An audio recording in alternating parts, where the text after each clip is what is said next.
Okay, let's try this again. Computer meltdown. In my previous attempt to stream, my computer was in, I don't know, meltdown mode. I don't know what happened. So, yeah, here I am. Trying to trying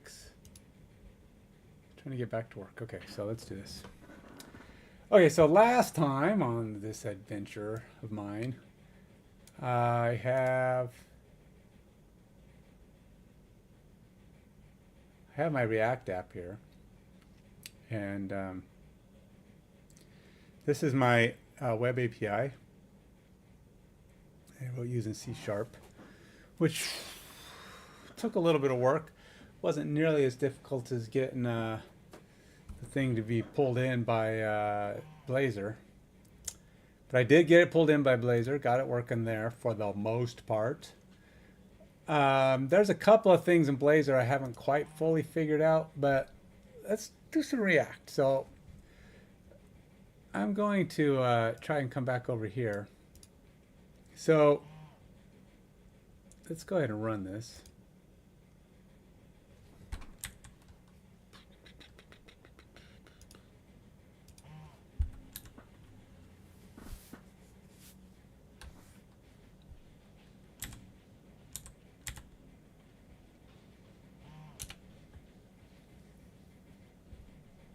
Now, what do we got? What's going on?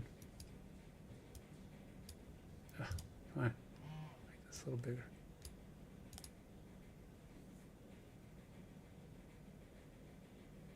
Hey, do we have the ladder? Yeah, we have the right app. What's going on here? Complete list.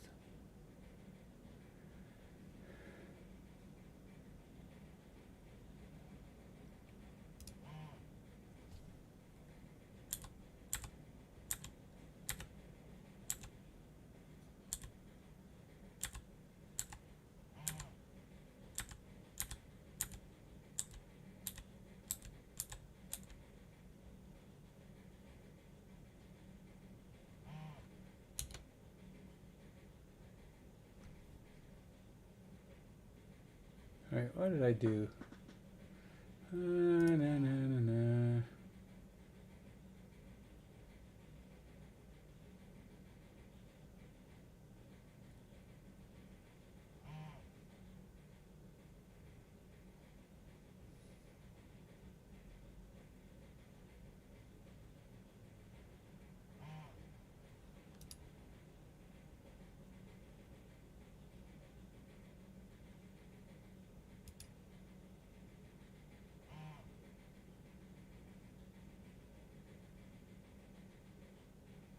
Okay, npm run dev works. Oh, that's right. I was in the wrong directory.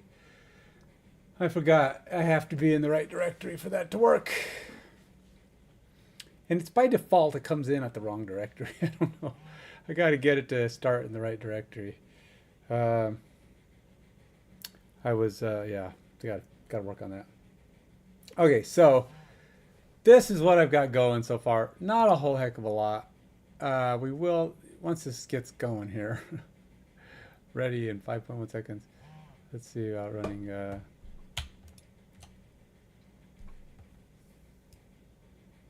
Going to close this right now. Don't need it.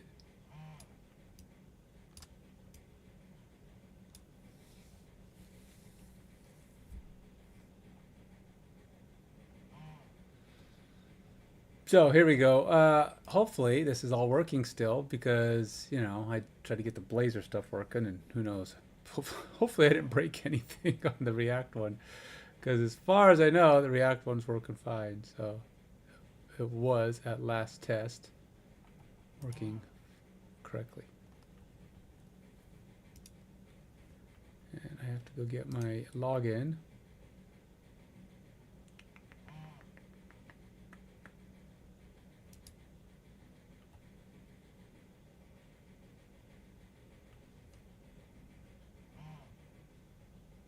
And we'll have that in a moment. We have it right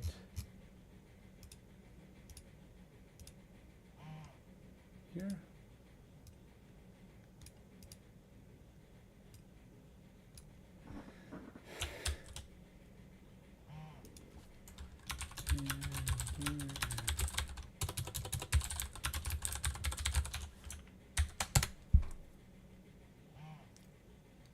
Now, assuming everything's working functionally correct, we'll be redirected back to the home page, and we'll be back to here. Now, it did redirect us back to the home page.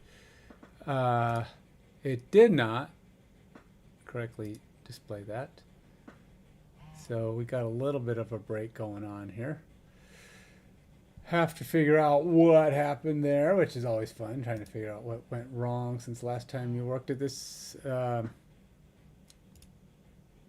In theory, we should have my navbar.jsx should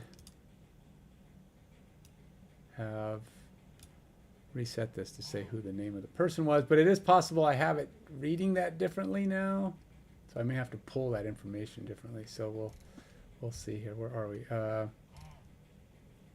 Use date. We have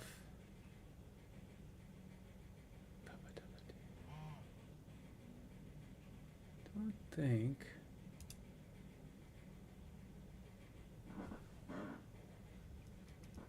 set email, set password, disable.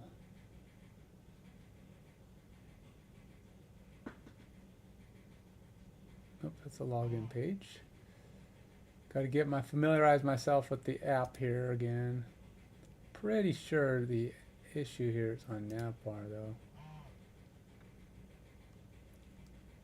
And it should go conditional login check. Here we go, conditional login right here. So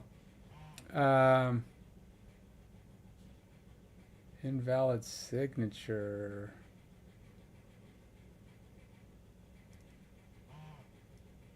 Check for cookie. Let's go see. Can inspect this one. This one actually lets you inspect, which is nice. Check for cookie. Failed to load resource. The server responded with status of 401 unauthorized.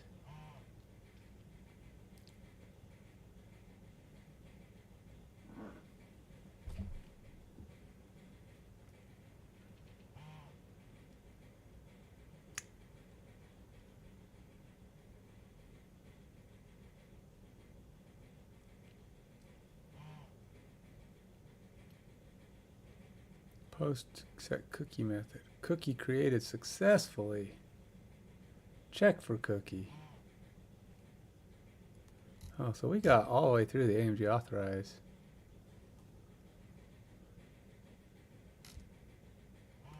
Let's close this up. Let's go to login again. All right, so we got check for cookie. We have 7195 is correct. We're still getting this error.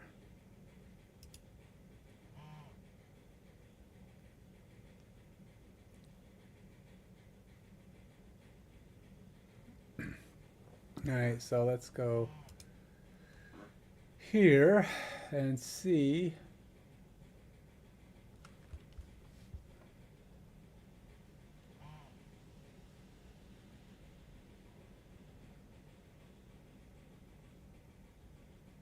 Utils cookie, no cookie found. Where are we? Check for cookie.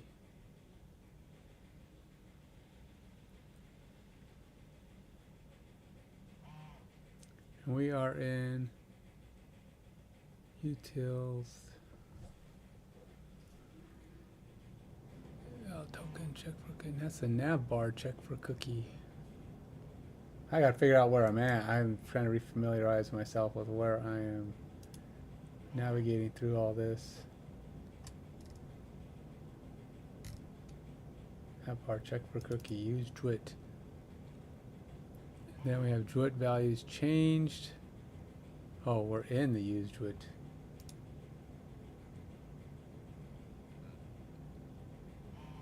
And then we get a bad value back. So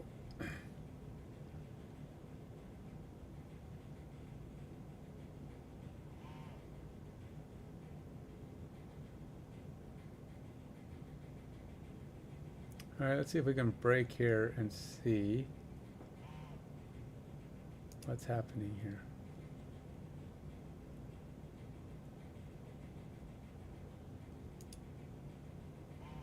Okay. Then we will try to navigate. Let's see.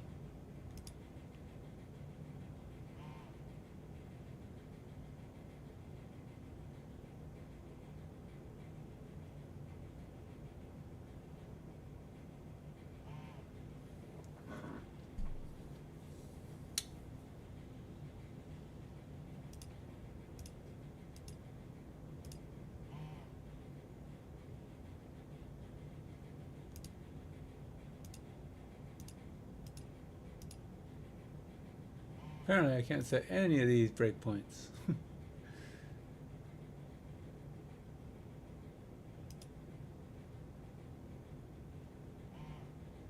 Debug doctor. Why my breakpoints won't bind.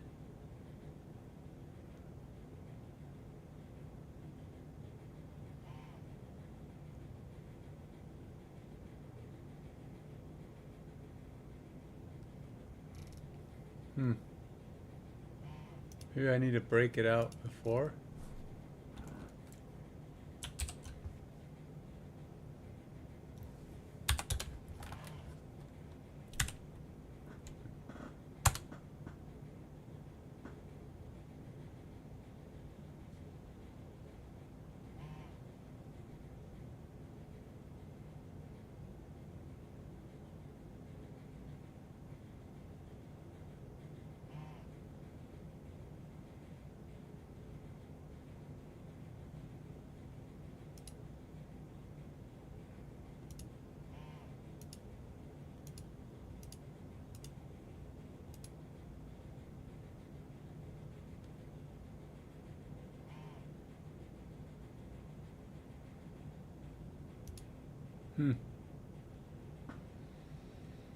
Well, okay, so I can't break for some reason. Can I at least break in here, maybe? Nope. Maybe I can I? Oh, wait a minute. Am I delusional here? Maybe I can't break in JavaScript? I might be getting ahead of myself. That might not even be possible here. I can't remember if I was breaking. I thought you could step through the code. Maybe not. Maybe, see, it's been a couple of months and I'm just not experienced enough to remember. If I was doing it so much in C#, I was sure you could break in JavaScript though. VS Code, React app, breakpoints, won't set.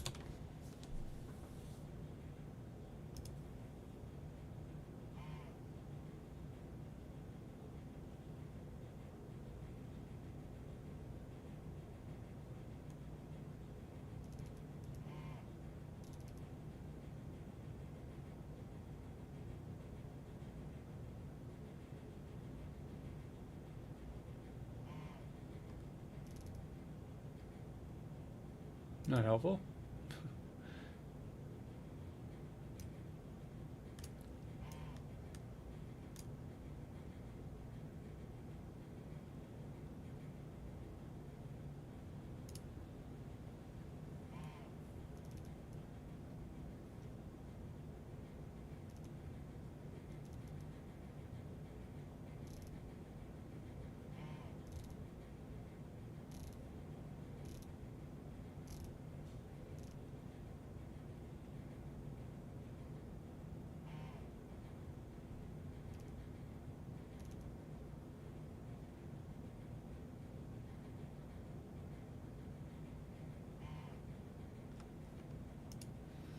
Maybe I'm doing something weird.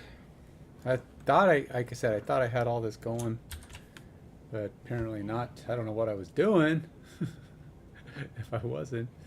Maybe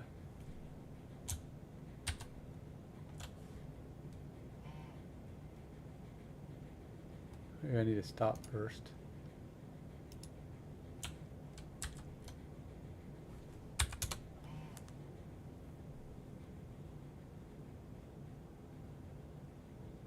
Alright, run and debug. Select create a launch.json file. Do I have? I think I have a launch.json file, don't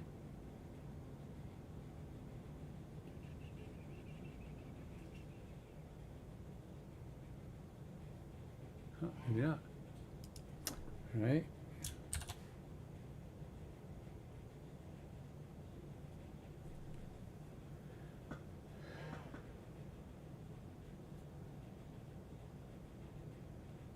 Let's see.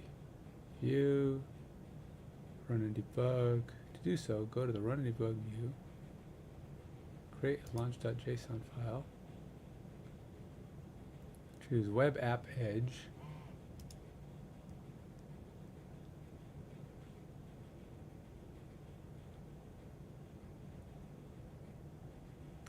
From the select debugger drop-down list. Where's the select debugger drop-down list?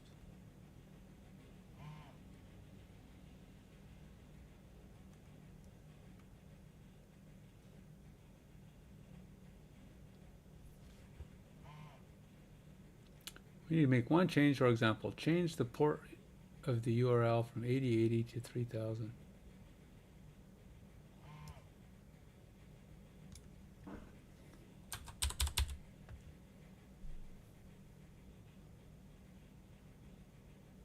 Launch Edge against localhost.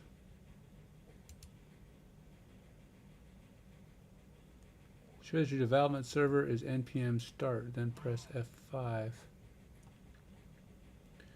Or the green arrow to launch the debugger and open a new browser instance. The source code where the breakpoint is set runs. Alright, so let's see if this works.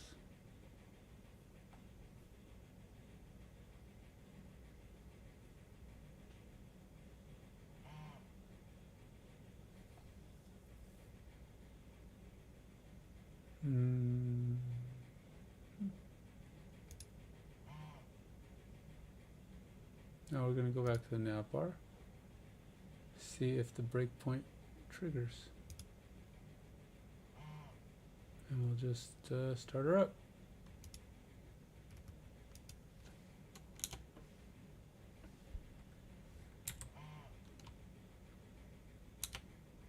Now it says here that it's supposed to be npm start.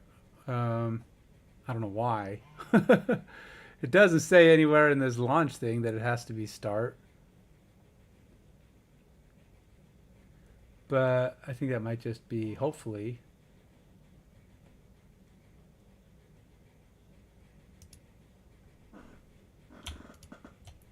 Hopefully that's not related.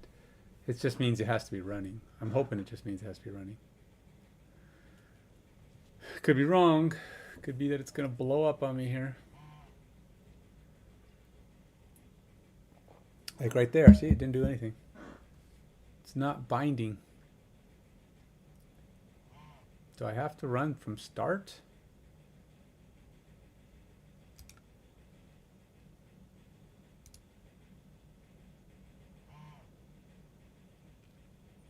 That is one kind of goofy thing if I have to do it this way.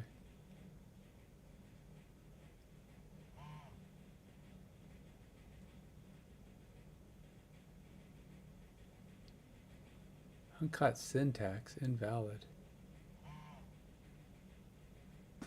Or unexpected token. What is this? React DevTools. Is that? What is that? Have I ever installed this? How to install React Developer Tools. I think I did this already, but we're gonna find out. I do use Edge.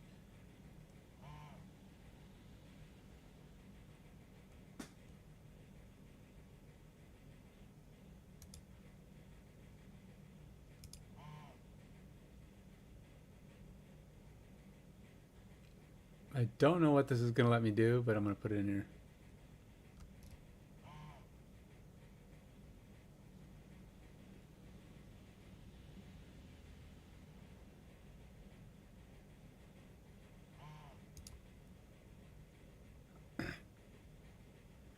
All right, well, let's see what that does.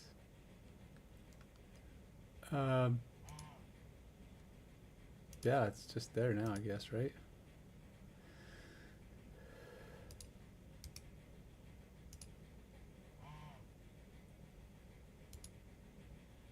Or not.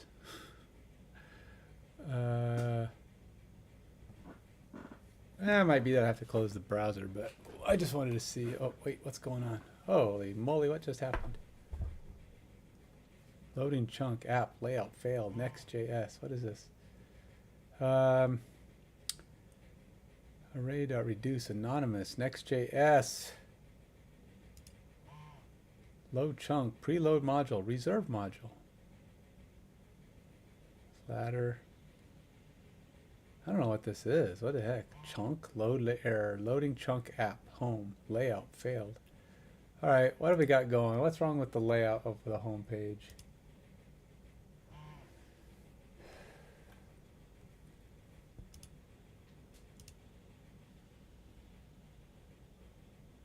Huh.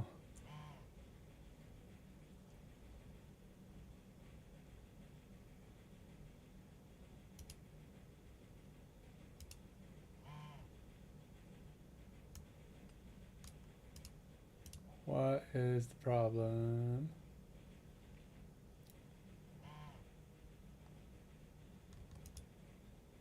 Whoa, look at all that. I mean, we got a serious explosion here. Alright, let's close all this.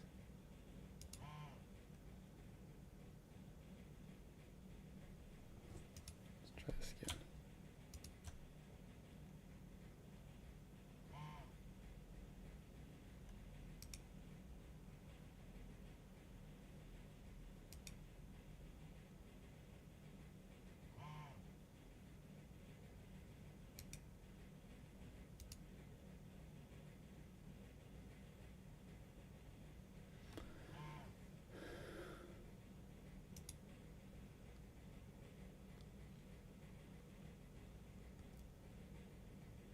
Still don't get breakpoints. Failed to load resource server. Token not found, which is fine. I don't expect it to be because there isn't one. Go to nav bar, check cookie, failed to load resource. This little piece though, where is this? Why are we getting failed resource utils cookie? So utils, I believe, is its own folder. Cookie.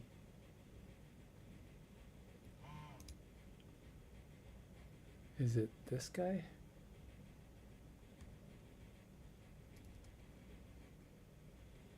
I suppose I can't break here either. Nope.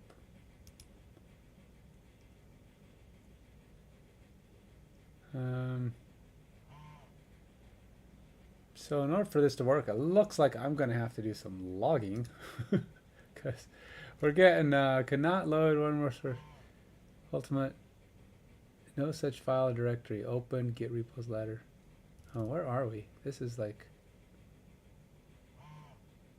Cannot read source map for file, get repos. Vendor chunks? No such file or directory. Open, get repos ladder, next.js. I don't know what's going on in this piece. That's not helping me at all.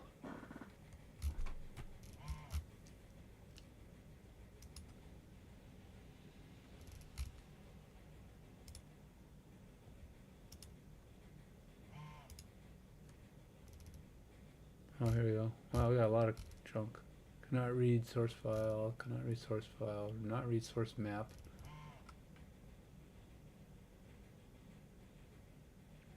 Then we have navbar cookie, token not found, navbar check cookie, twit value changed, cookie not found, token not found.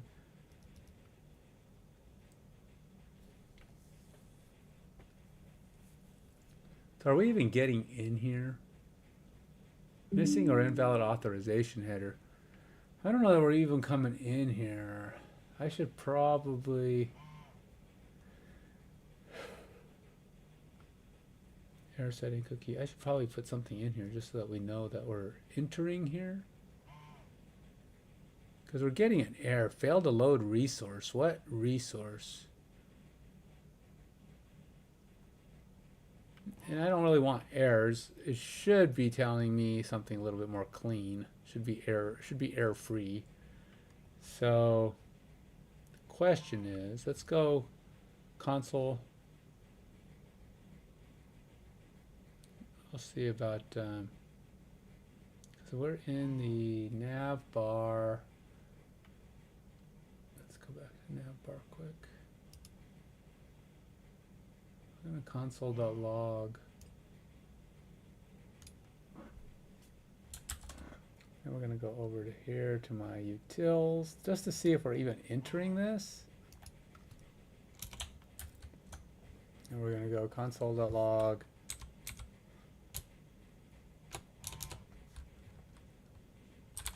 Route.js. I don't know how to spell route.js.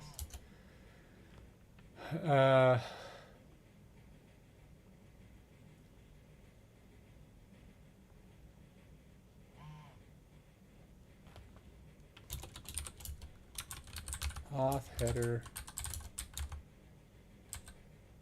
check.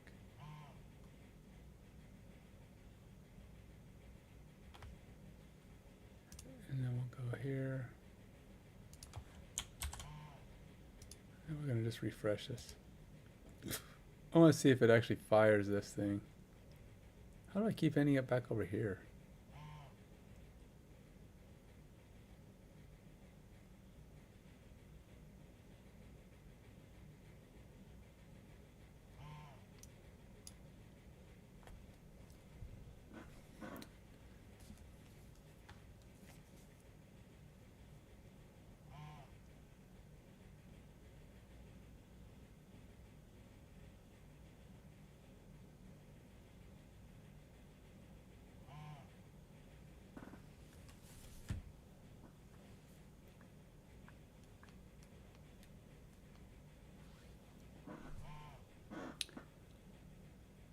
Not sure what's going on, but it's sure flickering a lot.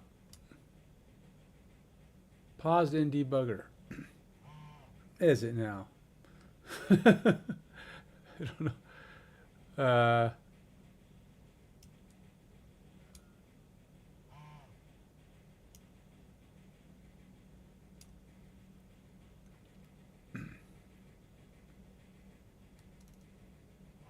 I don't know what this is. Next static chunk. Web apps, React developer tools. What is this? Build, install hook.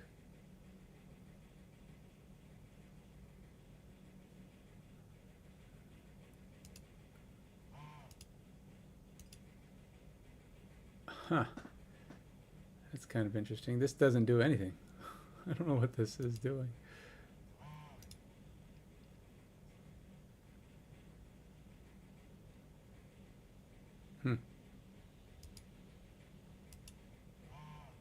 But it's interesting, I guess. Let's go back to my console because this doesn't show me any of the code I expect to see here. So I don't know what this is. So let's go back over here.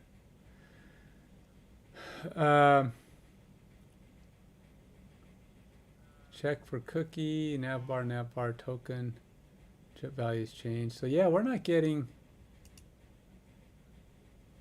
we're in the used root. But whatever this JavaScript part, cookie, it says we're in cookie. Fetch token data at used root. But this console.log should have fired. So it didn't actually go in here. So we must not be calling cookie outright. We're just calling the used root file, even though it references used root. So let's go in here. All right, so we have no cookie found, but I'm trying to get away from this 403 error. I mean, I understand that it's an error, but I want to fetch token data. Okay, fetch token data. I don't want an error return like that. I want it to just say no cookie. I would rather it just, I don't like seeing errors, so we're gonna try to see if we can get this figured out. So we're going to try. Obviously, we're not getting anything here. So fetch token async is obviously failing for some reason. Wait, didn't I just have use?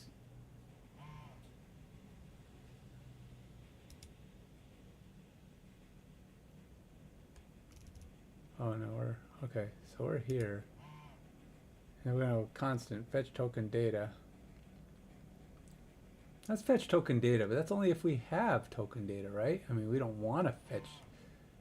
If we don't have a token, check for cookie.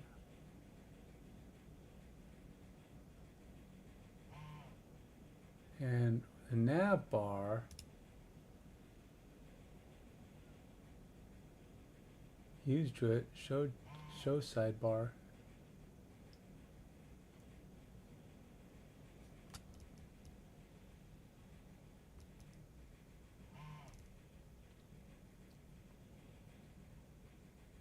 So we have to figure out what is going on. Is use Druid is actually what's being called. I don't know what the route.js is doing, but we're in here, and then check for cookie, and then token not found. Where is token not found?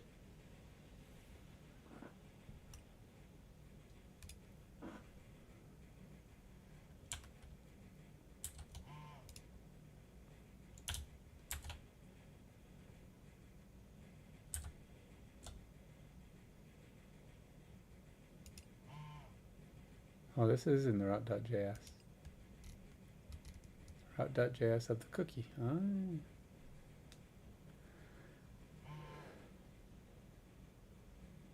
So something came back in here and returned error. Token not found. Get the cookie store. Cookie. So that's only if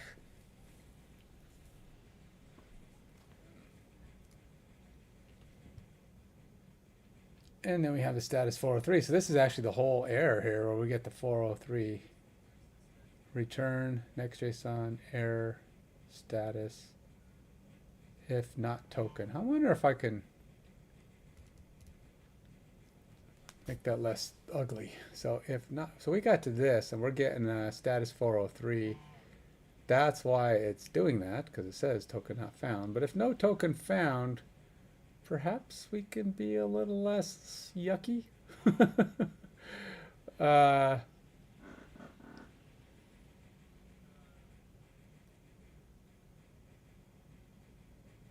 I mean, I do want it to show that there's no, but really do I need, if that's the response that's going to go back, it's not an invalid token. We don't even get an error. I don't think I need to return forbidden. I could do something like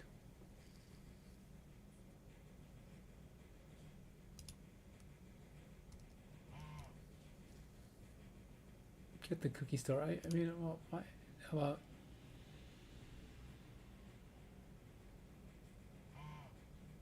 403 is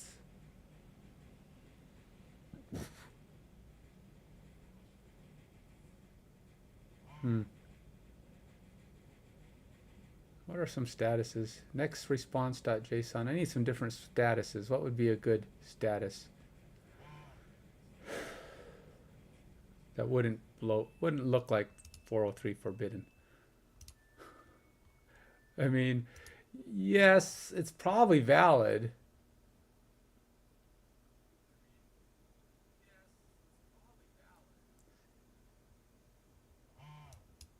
But that said, I don't necessarily, I mean, I just think it looks bad and I don't think it's necessary. So what if I just said, what if I take this out and just go JSON, next response JSON, and then do something like, I don't know, what can I put here? How I just message.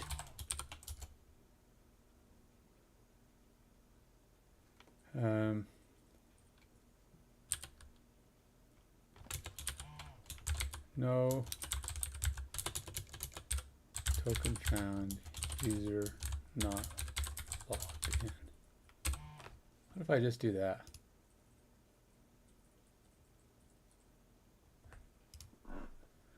What will that do?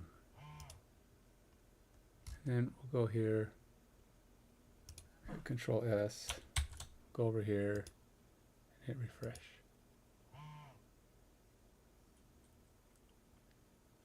I don't know why it keeps taking me back here, because this is like a bunch of crap. It doesn't tell me anything, but it's gonna force me. So I'm using this this developer tools, but this doesn't do anything. I don't even know what its use is. It's going to index.js. I don't know what these are. Helper. I mean, these aren't my files. These are like built-in files. Next, dist. It is showing me a lot of junk going on.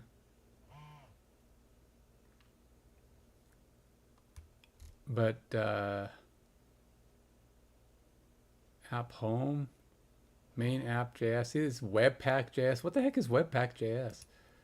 There's a lot of stuff that's going on that I didn't code any of this. This isn't even in my app. So this is all built-in app. Is it like supposed to be a distinct trace? I may have to take this out. I don't know if I like this. App helper. I mean, they said for a more pleasant debugging, like that would give me some good information, but this is just showing me a bunch of garbage I don't know what to do with. It's like, what is CJS? Ignore listed. Okay, but why am I even getting it then? Why is it stepping through? It's supposed to be in the ignore list.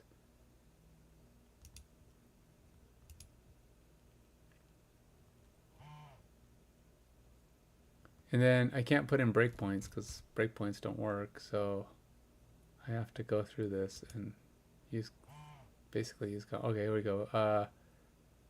Trip value changed, email someone, check for a cookie.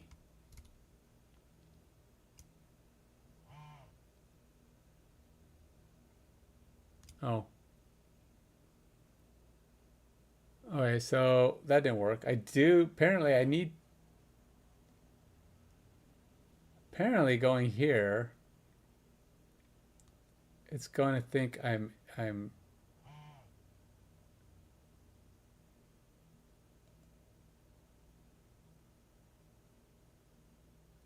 okay, so that didn't work. I think what is going on here? All right, so we have try this. If we get an error, we get this. But if I do a return here, it's not doing the message. What it's doing is just ignoring me and continuing to run forward. So I must have done that wrong. Next, let's look up the next response.json and see. I don't know exactly some examples. I got to see what I can do with this because I'm not completely familiar with my options here. We'll go new window. We're going to go next.json. Oops. No, it's next.json response, right?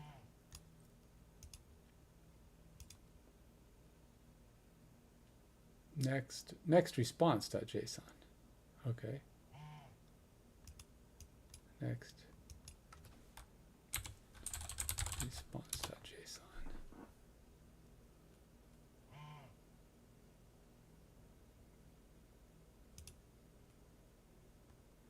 All right, cookie set cookie, get name, get all, delete, JSON, import next response, export sync, get request.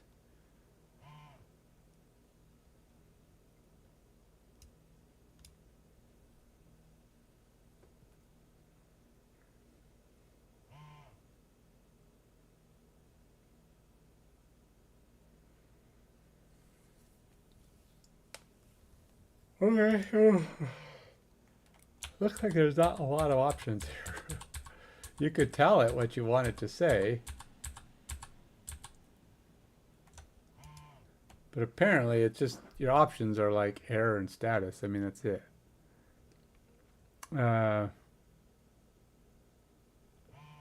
So I do have it coming back as token not found. Just wish it didn't have to be a 403 blow up error. It just seems cluttery, you know. I mean, to show errors, yeah, I know what it is, and it is an error of sorts, but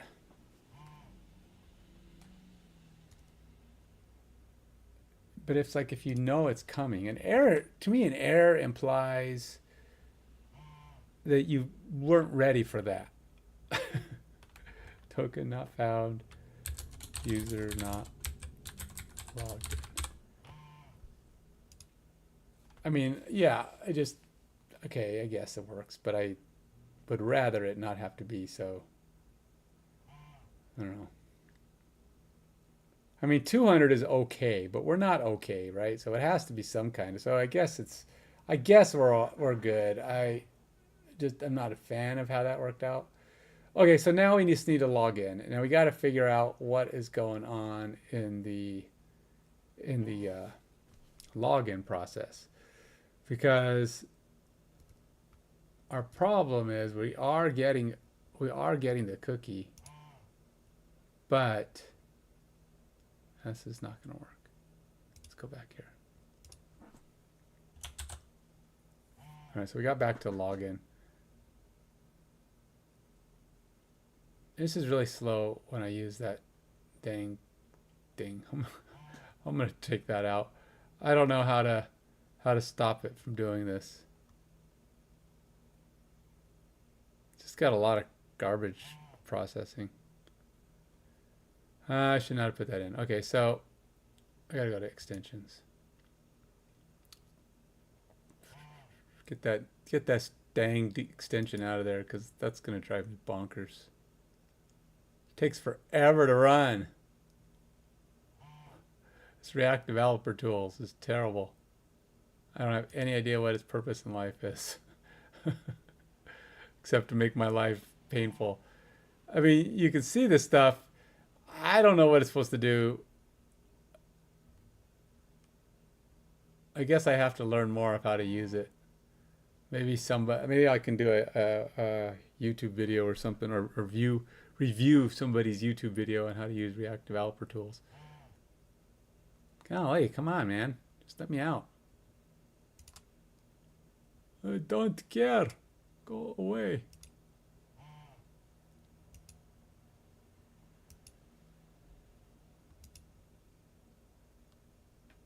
I can't even get back to the console because it keeps kicking me back to this.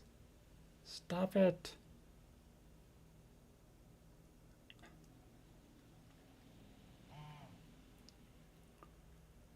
All right. Boy, that's going to be annoying, man. So slow. How to use React Developer Tools. Intro to React Developer Tools. I actually think I did this class. I must totally have missed how to do it. The best React helper tool, React Developer Tools. All right, let's see what this does. Hey guys, how's it going? I'm back here with another video, and today I want to welcome you to my comprehensive guide on mastering one of the most important and useful React tools out there. Of course, I'm talking about the Chrome extension called React DevTools. And whether you're a budding developer or a seasoned pro, understanding how to leverage React DevTools will significantly enhance your development workflow. Today, we're not only gonna explore why it's an essential tool, but also I'm gonna show you guys how to use it and give you some examples on when it will be really useful. So before we get into the video, a lot of you guys watching this video are actually not subscribed. A significant amount aren't. So if you're interested in seeing more React and web dev videos from me, I would like to ask you to just leave a like and subscribe, because it will help me massively. It will help push my videos to more people, and I will be eternally grateful. So with that in mind, let's get into the video. I know having lots of subscribers is a big deal, but Guy's got 216,000 subscribers. I think he's doing pretty good. So right off the bat, React DevTool is not just another extension. It is actually a debugging powerhouse that can help you solve issues and bugs in significantly less time than you would if you didn't use it. In its core, React DevTools allows you to inspect the React component hierarchy directly from your browser, offering a live view of the component tree together with props, states, contexts, hooks, whatever you might want to see and understand of your project in real time. You can do it with React DevTools. So you could imagine that being able to see this kind of information in real time as you use a website and also interact with it is a really valuable tool. So before we start using the extension, we actually need to install it. So I'm going to leave the link for this in the description if you're interested in going for it. I'm installing it obviously for Chrome because that's what I use, and it's what I recommend to use if you're coding. But they also do have versions for Firefox and Microsoft Edge. They don't have it for Safari, I believe, which it's pretty bad. I wish they did because I do use Safari sometimes. But in order to install this for Chrome, you can see that this is a pretty famous extension. It's been used by over 4 million users, and it has a 4.0 rating. You can check out all the stuff about it, all the versions, everything. But basically, all you have to do is just click on the Add to Chrome button. And this will appear. It will say, do you want to add to Chrome? You add extension, and just like that, it should have installed. Now, all you need to do to use the extension is go to any website using React. So this actually also works on public websites. It doesn't have to be the website you're creating. But the example we're going to use is for a website that I've used I showed you guys how to build in a previous video. So let's open it up. So as you can see, I just opened up over here this website. Again, if you want to check out the video for this, you can go ahead. But just a simple React website where you can watch and rate TV shows. And yeah, that's basically the gist of it. But in order to access React DevTools, you click on your extensions icon over here, and you should see the option React DevTools. Now, one thing that sometimes happens is it doesn't recognize that this website was made with React. So in this case, for example, it's saying that this page is using the development build of React. Note that the development build is not suitable for production. So in order to access the React DevTools, you just click on the extension icon over here, and you should see React DevTools over here. Now, clicking on it will do nothing. It will basically tell you that you should, in order to access it, you actually have to inspect element. And that's what we can do. We're going to click on inspect over here, and you'll see that if we click on this, there should be two new tabs, one called components and one called provider. If they don't appear, either wait a bit because it does take a bit of time to load, or just refresh the page for React DevTools to recognize that this is a React website. Now let's go over what each of them mean. So I'm gonna first open the components tab. And this one over here is, as the name explains, it basically gives you the component tree of your application. So you can see all the different components you have. And not only that, but you can also click on one of the components, like this one, and see stuff like props, children, let me see, the props, hooks that might affect it. If I click on the provider over here at the top, we can see a bunch of the values of those providers, also the children, as you can see. You can click on the query client provider, which comes from React query. And in this project specifically, I don't have anything major going on, so there's not a lot to see. But you can see that you can just go clicking on stuff and see exactly what are the props that are being described. But one thing that is really cool is, you know how in normal inspect element, you can click on the elements tab over here, and you can click on this and hover over an element that you want to see the HTML for. You can do the same thing with the components. Instead of using this, use this, and you can find what component is being rendered in the element you're hovering over. So, for example, this one over here, I can hover over this and see this is an image, but it's also inside of a card that has a card group, and inside of this there's like a bunch of stuff. Now, for example, if I wanted to change some prop, right? Some prop of an element, of a component, I can really easily do that in real time. This component over here, card header, just displays this, but it also gets a prop called content. So if I were to change this, Yeah, but see, I don't get. Okay, so this runs, but I don't. That's fine. I like. I mean, this might be useful. I like the way this kind of if I goes change it to through. Breaking Bad, we can see that we're changing the props of the components in real time, which is amazing for debugging. Now, you can imagine how this can be really useful for debugging because if you think about it, a lot of situations, in this case specifically, I am actually getting this data for this stuff directly from API request. So what if, for example, some data is malformed or some data that I requested doesn't have a specific field, and we see that is displaying null on one of the elements. We can check to see if the prop being rendered is actually the prop that we are trying to pass. It's way easier than going into the component and using a console log to see if the prop is null. Like you can directly see. There's it from so here. many One thing you things. can Look how also much. do Look is at all not this only stuff. just Nav bar. like change I mean, props, it's but you like can I don't also even change get the to what state matters until I'm down here. I don't even know what error, because, like I said, not found, you can error edit boundary, not found values, boundary, custom root props, layout, props in general, outer with layout. There's just so values. much I'll explain that in garbage a bit. And they used the hook. There's just the to hook, get right? somewhere. Look So at server in order root, to app change, for router. Okay, example, app I have router I this know. simple Error like router, history counter updater, app path. over here. You just click All on the this button stuff. and it increments.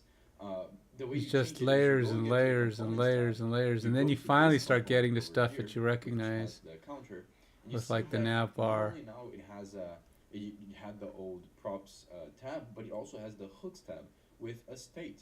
And you see the value of the state is present over here. But if I want to change it to, I don't know, 300 or 3000, it will re-render the component just like how it did when we changed the props in order to satisfy that new value. So you can test out how your components will act depending on the state values, which is pretty nice. It's really handy. There's like just seeing exactly what components rendered this component, so seeing all the parents inside of this rendered by tab. Also, seeing exactly which file this component is created. This is really useful, especially if you're working in a massive code base, in a job or something, and you want to know exactly where the component exists. You can just look over here. But also there's very handy tabs like this one over here, which gives you directly the page and the source of where your code is written. Let me see what else. The other ones are not that useful, but you can definitely find use cases for them. But that's pretty much it So for the that's components. fine, but I have the Let's problem take of a when look I at start the Profiler this. tab. Now let's get into the Profiler tab. This one is probably my favorite one because it is mostly used, in my opinion, when you're trying to improve your website, either because you found a bug or because something is happening, or because you just feel like the website is slow, or you just want to optimize. There's many reasons why you might want to use the Profiler. And I find myself using it because sometimes we think bugs are happening because of the way we structure things and because we forgot to pass a variable or something more technical, when sometimes it happens because our website is in an asynchronous state, or we are just overly re-rendering stuff, and our website or our components are just being very slow because we didn't optimize in the important areas. So in order to figure that out, we can use. I know it's like I'm watching a video while I'm doing a video, one of the but most important tools out there for optimizing your website. So this tab over here is structured as following. So you have your website, right, as we can see over here, and you have a start profiling button, which what profiling does is it basically records what is happening to your website and your components as you use it. So if I were to click this button over here, by just clicking it, as you can see, I can play along with my website. I can switch tabs. I can click on stuff. Obviously, this website is not responsive, so it looks kind of weird. You can click on this, I can go back, I can do whatever I want. And when I'm done playing around with my website, I can click on Stop Profiling. What this will do is it will process the data and it will give us enormous amounts of information that can be really useful. For example, you can see over here at the top, it says how many times our website re-rendered. We can navigate through it and see all the different re-renders we had, and for each time it re-rendered, it will show how long it took for the components now in the website to actually see, render. and then I'm here. Look, You're looking for the yellow I'm colors stuck over with this here, thing doing because this. the yellow colors are the components that took a good amount of time to actually render. And you can see that in most of them, it is this component called column display. Column display. So yeah, Let's see what we got. Root, server root, app root, or foundry.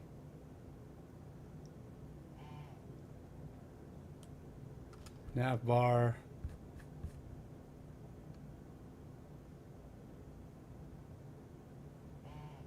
It doesn't seem that bad.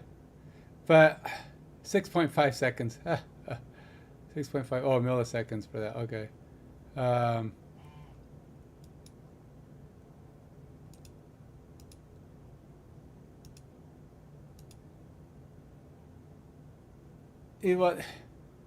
I gotta get it to stop doing all this garbage though. When it's running over here, every time I change pages, it's just taking forever. And I don't know why it's doing that. I don't want it to do that. And it was like, why is it forcing me to look over here?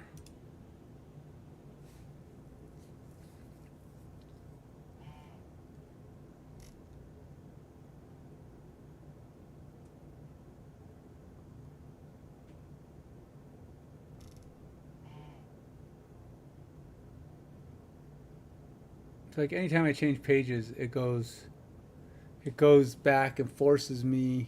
Watch, if I hit submit, it's gonna force me to watch it do all this stuff till it's done. There wasn't much to do there.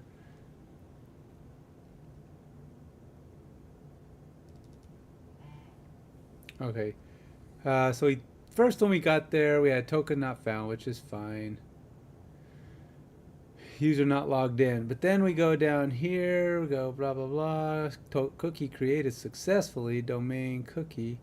Then we got something going on here, which is a 401 unauthorized.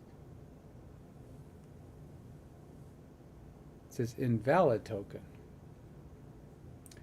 which could be because I think I had to change my token type or token information. So I got to go here. Where is invalid token at? So here's invalid token. So we're trying to get in here. Token dot value.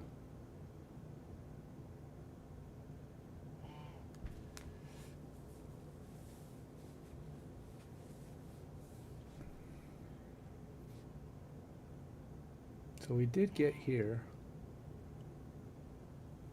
Invalid token. Why?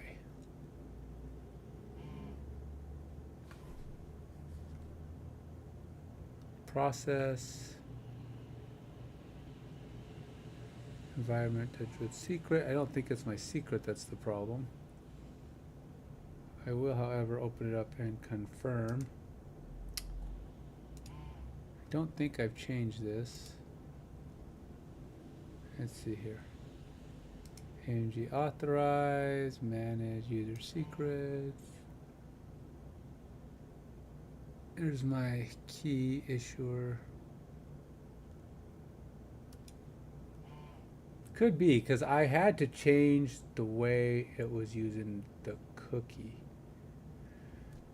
and the user secret, but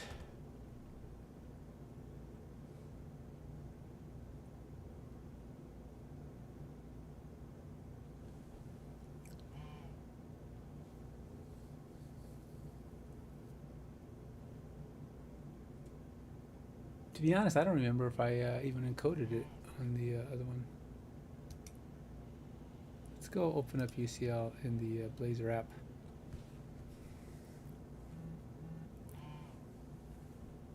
I think ultimately I have to go back and forth consistently on these apps just so that I can stay fresh, you know. Let's go look at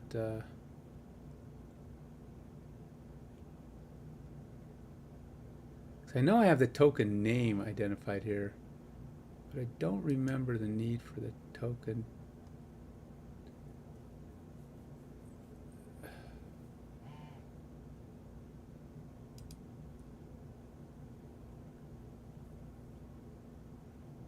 Oh, okay, I'm not using user secrets. I must be using the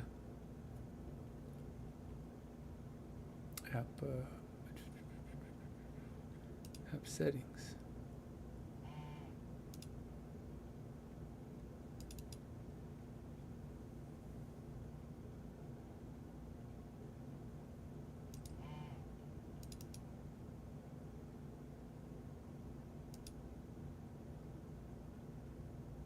See, I'm not using a key.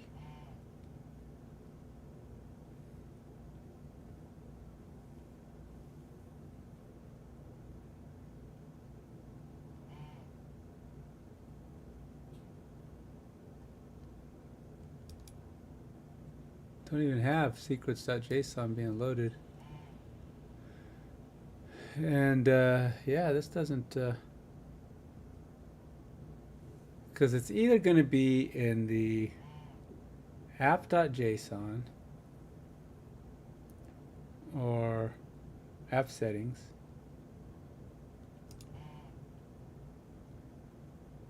Allowed trip bearer. We got the token name, connection, login, logging. Oh, we do have a Drit secret here, but that's not the one I'm using because I think I tried to use this and it said no. Didn't like it, so I had to do something else. So I don't think this is actually being used.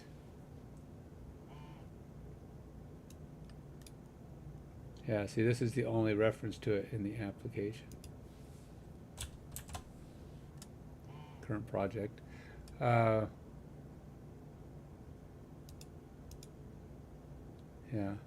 So I'm not using the Drit secret anymore. So whatever I'm doing over here has to be done the same now, because we're not decoding it in the same way.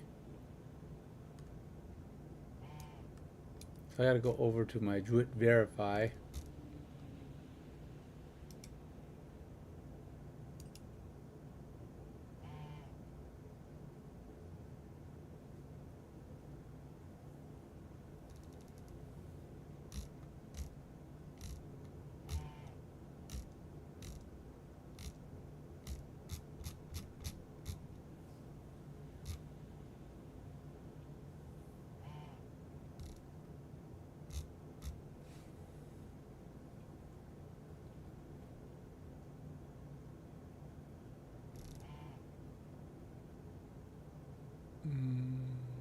Nope. Go to definition, go to implementation.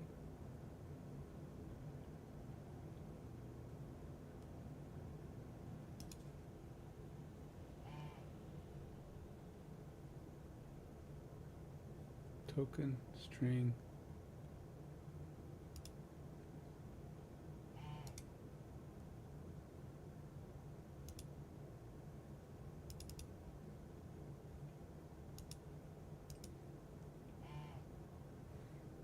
All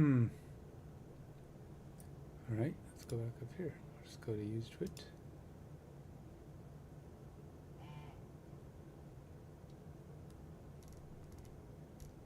Wait, is verify a built-in app? I thought that was one.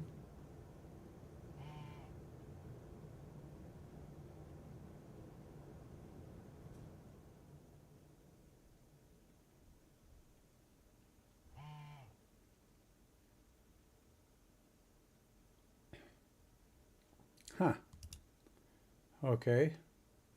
So apparently that is not what we're doing anymore. Let's I'm gonna go here. I'm gonna do console.log.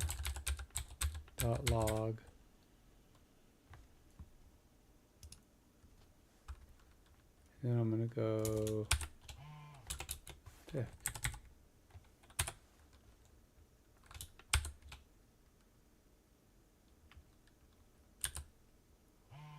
I should just go token.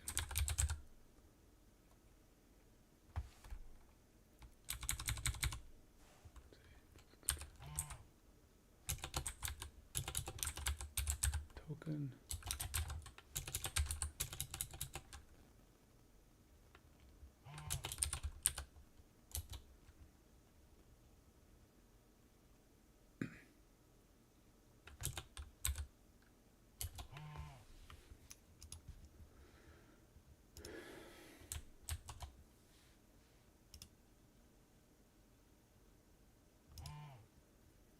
So we should have a cookie. So we're not, oh man, that's going to kick me over here again. I have to wait for this to run. I don't like this at all.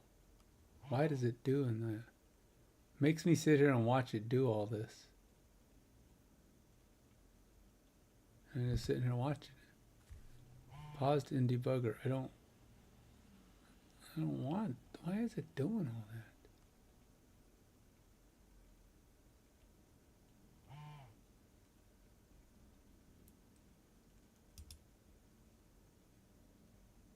See, keeps forcing me to go back. It won't let me not do this. I don't know what.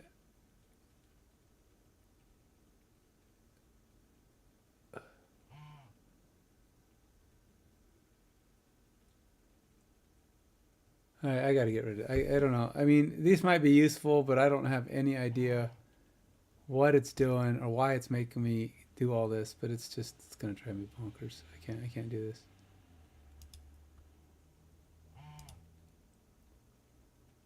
Oh, and it's not going to let me go until it finishes, and it's going to take forever to do it. Morgly. Come on. Stop it. I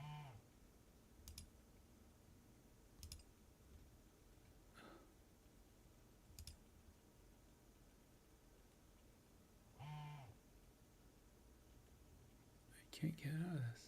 Alright, I'm just going to close it because it's driving me. It's just not going to work. I have to get... I can't sit there and wait for that all day long.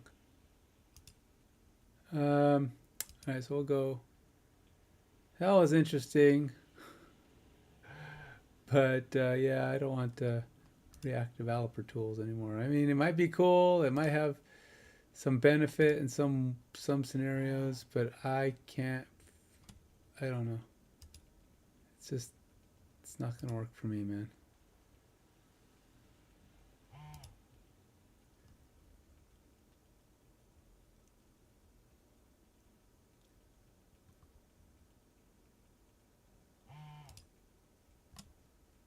I'm going to close this again just so that I can get all of my Edge windows closed. And then I got to open up Edge.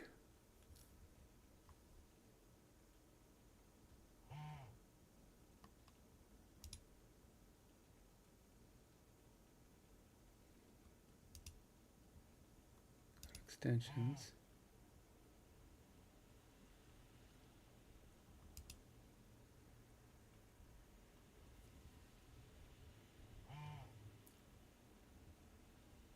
I'll just disable it for now and see what that does. See if that at least gets me out of the problem. Alright, back to VS Code.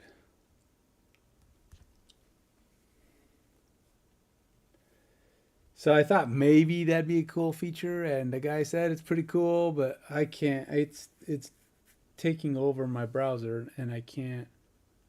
It doesn't function. I don't know. Maybe it would be better in.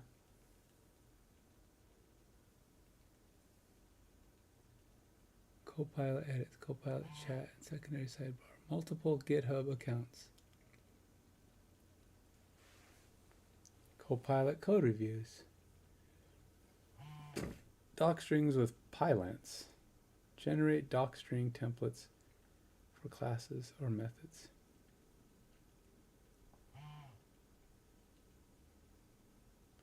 Preview settings indicator. View experimental and preview settings in the settings in Copilot extensibility. Showcasing Copilot. Thing is, all the Copilot stuff is paid.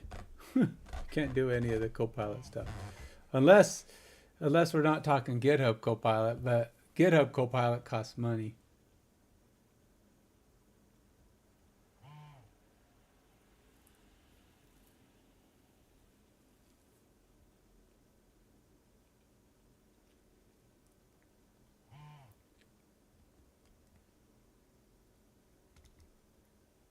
I mean, I've seen it. You just can't use it unless you want to pay them.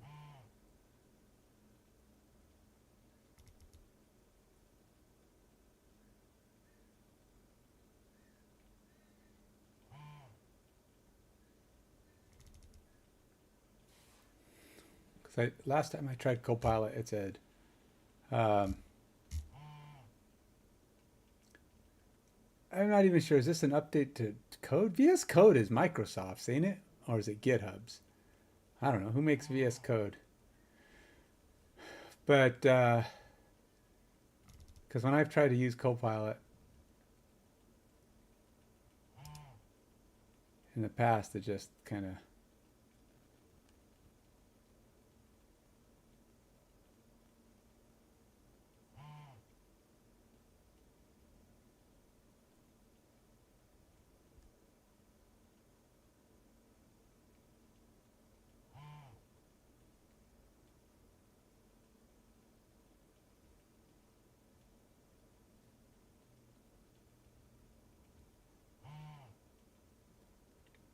told me I had to pay him, and I'm not I have no money, so.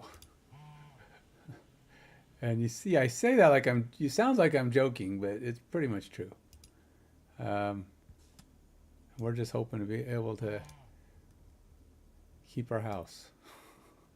And that's because we're going to be digging into my retirement pretty soon. Just because it'll be premature, but we'll be taking penalties up the butthole. Sorry, Twitch, didn't mean to say that. We'll be taking, penalties for early withdrawal on the, but I can't, until I can find somebody who's willing to give me a chance. I'm not going to be, I don't have any money, so no new money coming in. Well, my wife's working, but she's only working small, part-time, so. Well, it's not part-time, but it's not full-time. It's somewhere in the middle. And it's not the kind of salary we were making, that's for sure. Okay, back to it. Let's see if this fixes my problem. We'll get rid of this guy, and then we will attempt to restart this thing. See if if it'll continue torturing me when I go on to if it does, then something else is happening, because I've disabled React developer tools. As soon as I put it in, I suddenly had to start going through this entire minute-long wait for pages to load.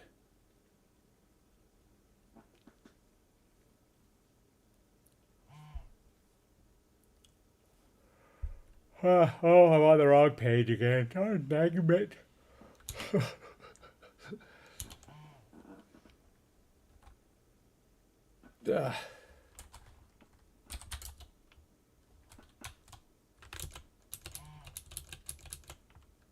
It's not tab.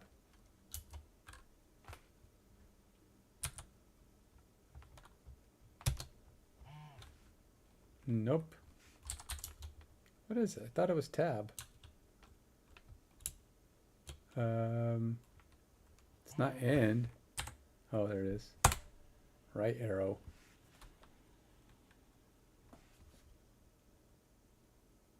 How do you get rid of this thing?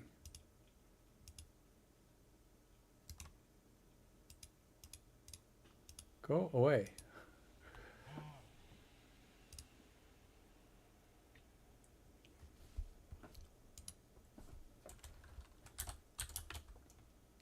Well, now we're all messed up. CD D : / get repos / ladder - next.js / get repos. There we go.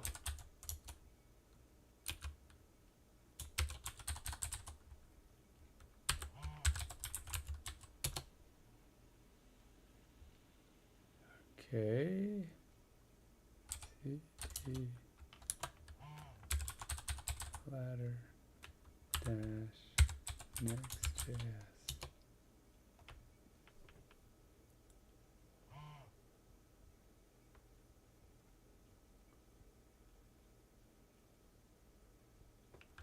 Okay. Oh, maybe just cd ladder dash next.js. Oh, there we go. Then we'll just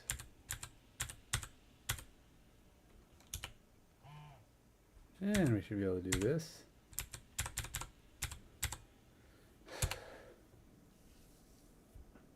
Just wish it would start in the right folder to begin with. That's all I'm saying.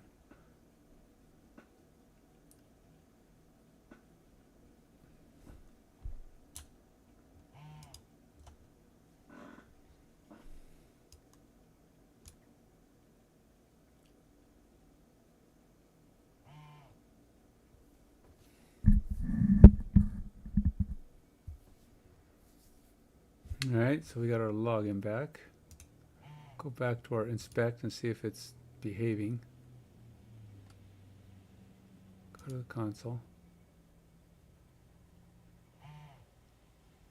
Yeah, this is crap, man. Don't do it. Look, I can actually see my pages now. Okay, so we got token not found, which is fine. Failed to load resources.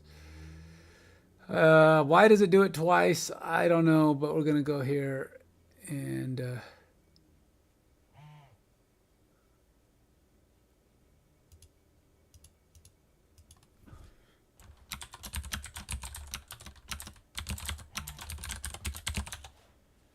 then we got to put in my password.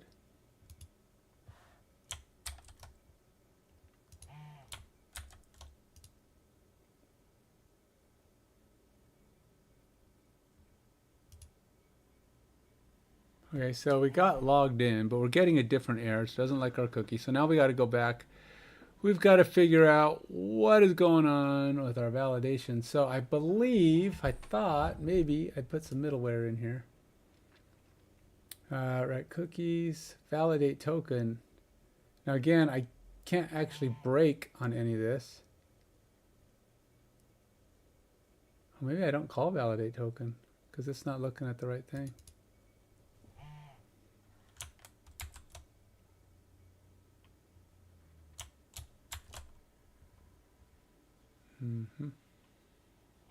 Yeah, I'm not calling validate token. Whatever. So I'm not using to its secret. Huh.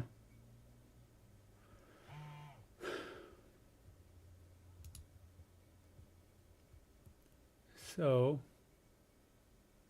did I at least print my token?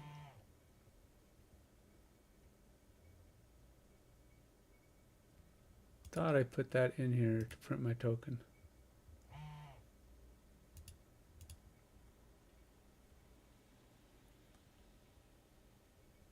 Used with get console.log.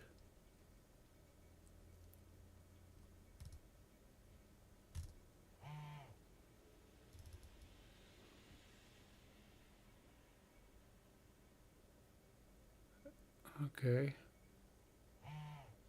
We got the invalid token here. But what we didn't get. Do we have invalid token in other places?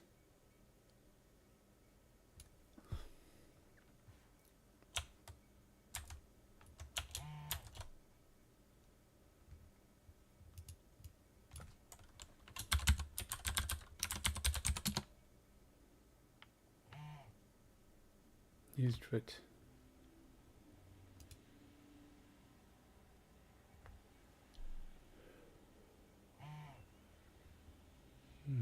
It says it's in used wit.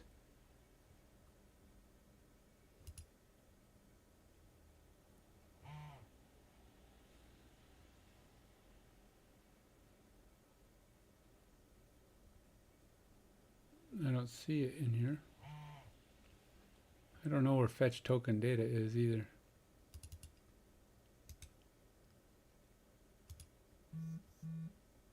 Oh, this is just the call of it. All right, we're using a use effect. We're calling it. So this is the constant use or fetch token data. But we still don't have invalid token anywhere.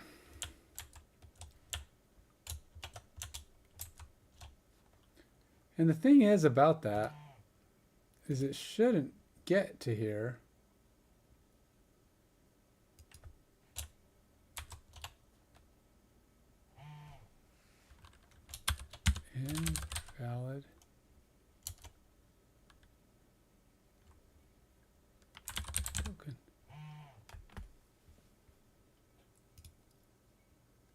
Because it's got to be an error, right? So it's going to be raising up an error. How come I didn't see this?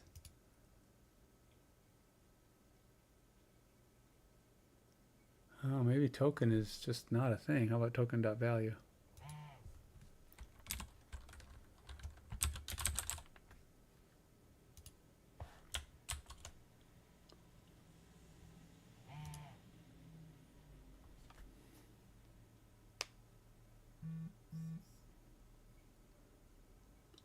Check for cookie. 401. Invalid token. We're not getting to that first line.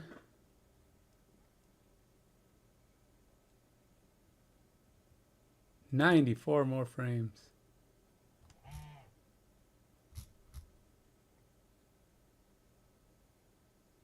All right, maybe. All right, I got to see if this is actually the problem. Because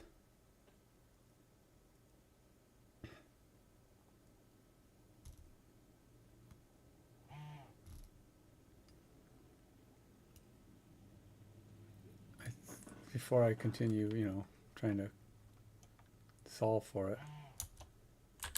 Token here.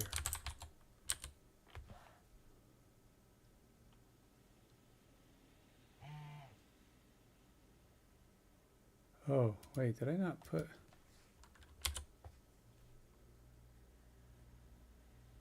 I wonder if that's my problem.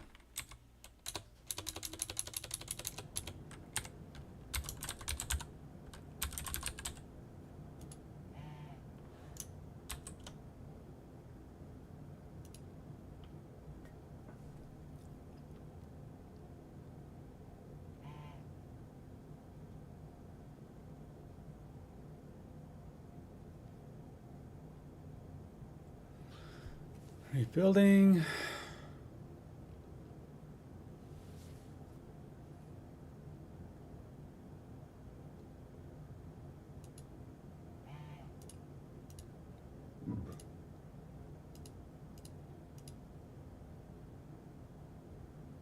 And it's doing something. I hope. Hopefully something useful.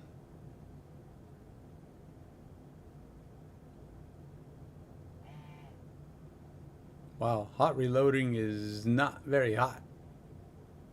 But at least it's not making me go through that entire wait process that I had to go through a minute ago.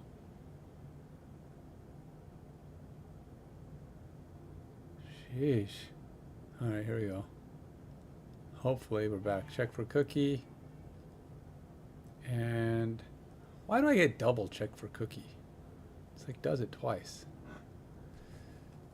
So we got the invalid token still, but we still don't get an error message. So it doesn't, something about my token is just not good. it doesn't want to write it. Let's see if the problem is really the token's problem. All right, let's go token here. And let's see if this will write, at least write something. I just want to show that I'm in the right place, that this is where it's triggering. I believe this is where it's triggering.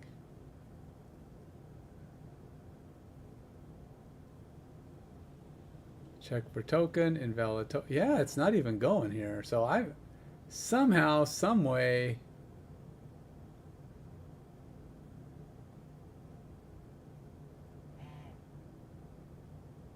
I'm not even getting, I don't know if I'm even in the right place. Because this is all happening in use Druid and not here. Even though it's happening in use Druid. And where is it getting a token at? Decode token? I don't know where I'm at.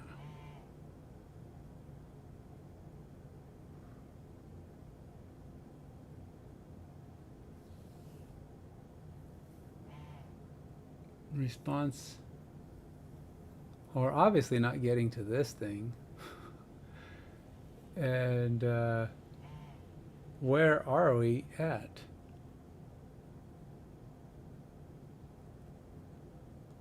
All right, let's just say fetch token data. I'm gonna put in another console.log. See if we can do it here. Console.log. Trying to fetch cookie.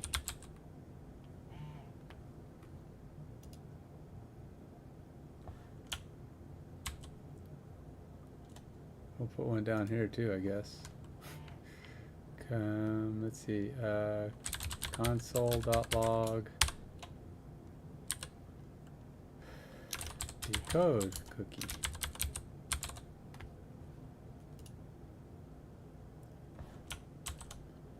All right, and refresh. Where are we? Where are we getting? What is the actual last step of anything?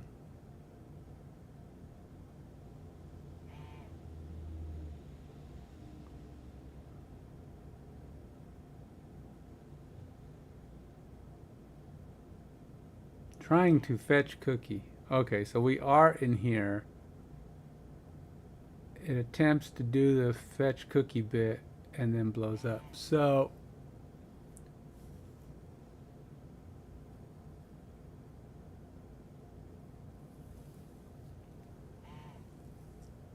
we got response, wait, fetch utils cookie.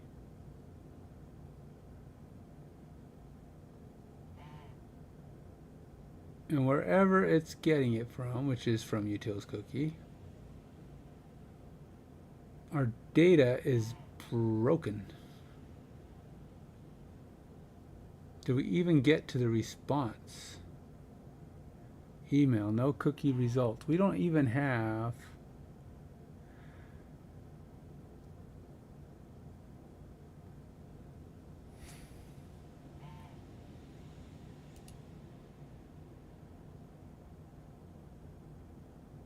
I don't even think we're getting to the...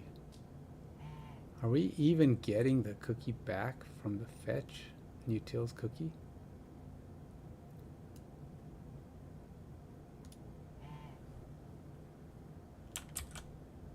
Let's go here.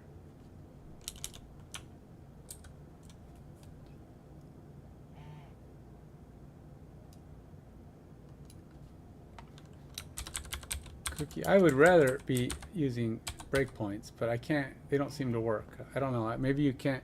I thought you could do breakpoints in here, but you can see. Well, maybe I can't see it. Wait a minute. Suddenly that's showing. I laugh because it wasn't letting me do those before. I was doing them, but it kept saying no.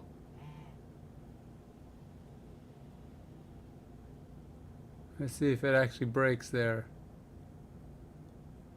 It kept saying it won't connect. It can't. Breakpoint won't be hit, and it wouldn't go there. Now it's showing the red dot like it's supposed to, or at least so I thought. Oh, maybe it's not. It's not doing anything. Okay, cookie fetched. So we do get to the cookie fetched, and then it's invalid token. So yeah, I guess apparently those breakpoints don't work.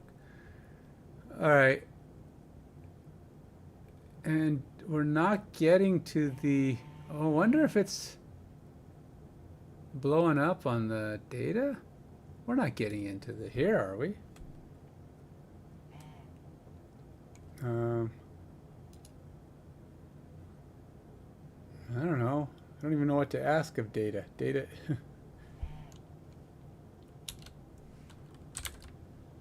console.log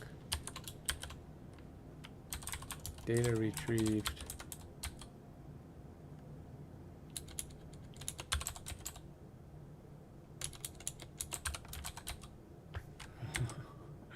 Pretty sure that's, I'm not sure if that's spelled right or not.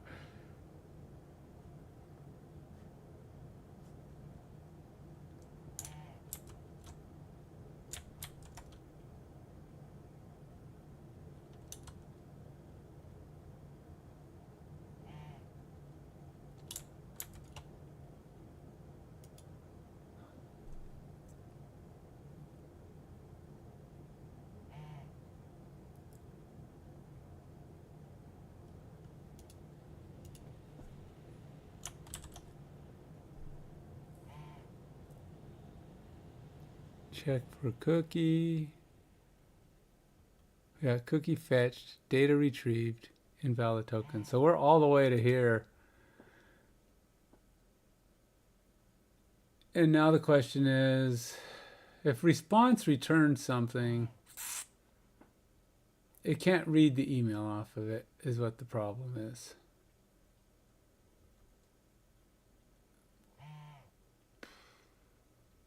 So what?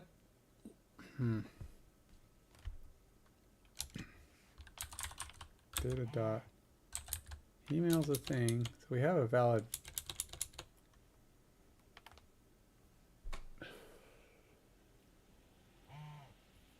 So it's having a problem with.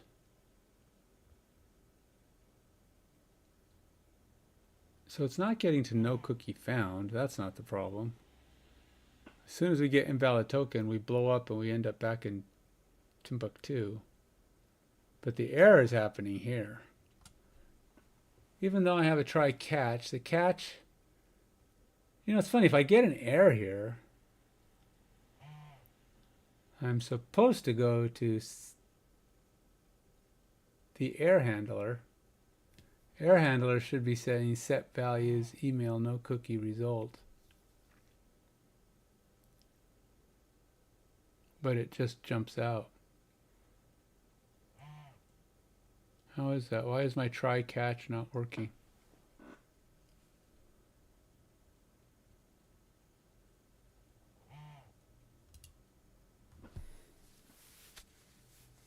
So whatever set values is doing.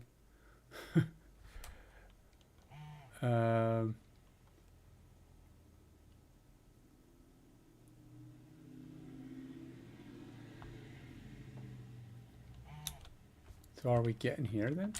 Console.log error with data.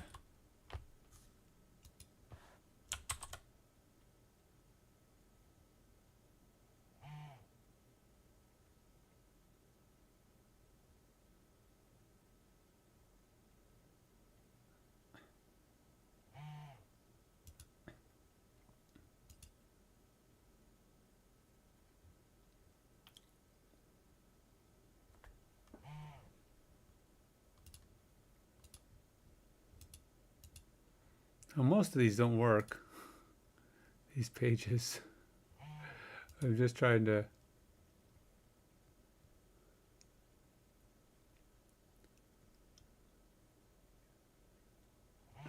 Cookie fetched, data retrieved.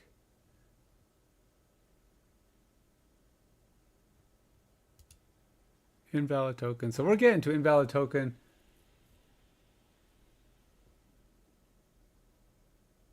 We're getting to invalid token and we're not even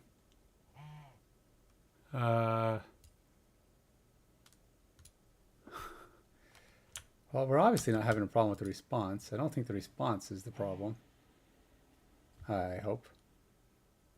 I mean, maybe it is. I mean, we got await response.json. That worked out fine. I'm pretty sure I'm not going to be able to do a write data, but what is the what is going on here? So we're not getting the console.log stuff, even though we're in a try catch. It's like it's running the set values, but where is set values? Because all I have, let's see here. Is this a thing? I don't think that's.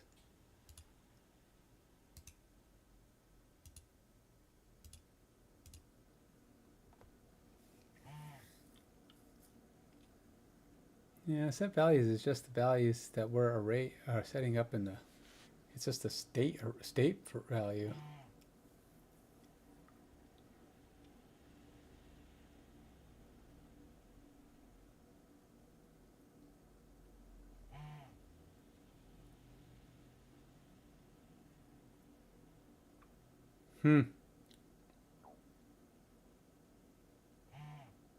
values is just the state variable.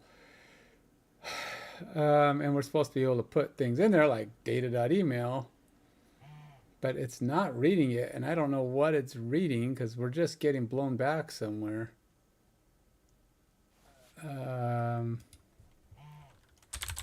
Console.log set email value.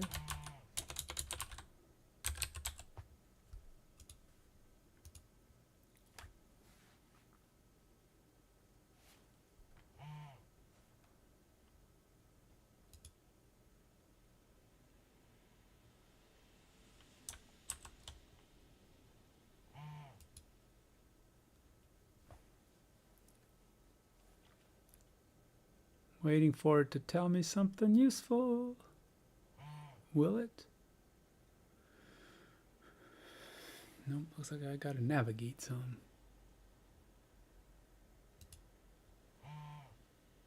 Go to messages again. Well.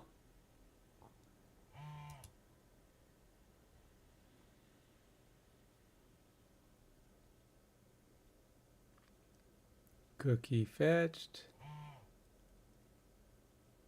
Data retrieved. Invalid token. Alright, so we have the cookie fetched. Apparently response is not a valid value. Even though we have cookie fetched and data retrieved, so it's not blowing up on either of these statements. But response, when I go to response.ok, it's exploding because we're not getting to the set email value. That should be the next thing, unless it goes into the else, which again should just say log data error no cookie found. But again, that's not the problem. So we should be kicking out to the catch because that's what the try catch is supposed to do, but we're not getting that. We should say error with data with the error. But in fact, we're getting nothing. We just got invalid token. And that's the last thing we see. Even though I put this console.log thing in there and it should have, well, let's see. Let's see if putting a proper ending on that would make any difference. Don't think it will.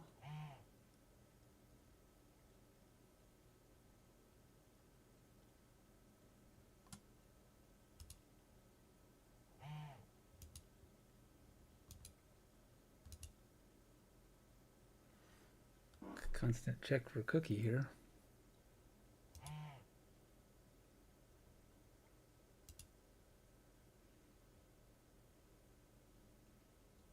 Yeah. I really gotta make some of these pages show something, just so that I can click on them. Okay, cookie fetch, data retrieved, invalid token.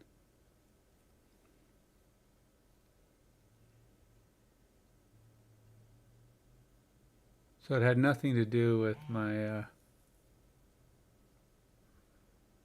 my lack of semicolon at the end, which is all I did there. Okay, so it's blowing up because response.ok is not a thing. Apparently, I'm not catching the error. My try catch is not doing its job. And I'm not even sure why it says invalid token, to be honest, but because we go in here, this is navbar, used root, invalid token. And now where is this happening? Is that the line number? 18, 23, 23. Oh, maybe because I'm saying data.error. And that raises it up again, but that's still not an error. I mean, I guess this error, but it should trip out to the it should trip out to here with my try catch. I don't know why it's not.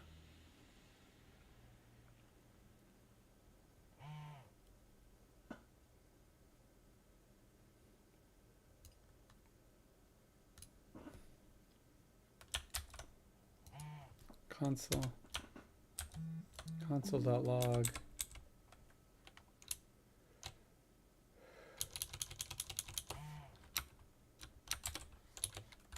Invalid response returned. At least now I know where the problem is. It's not if this is really where it's happening. Because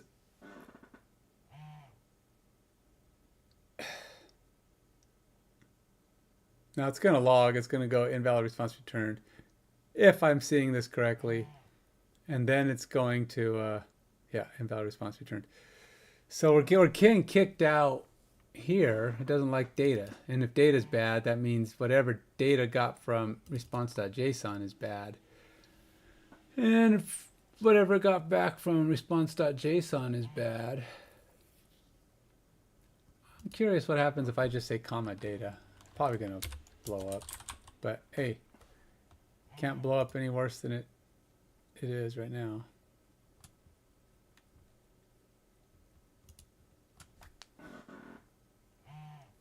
I mean, it can. Kaboom! App crash.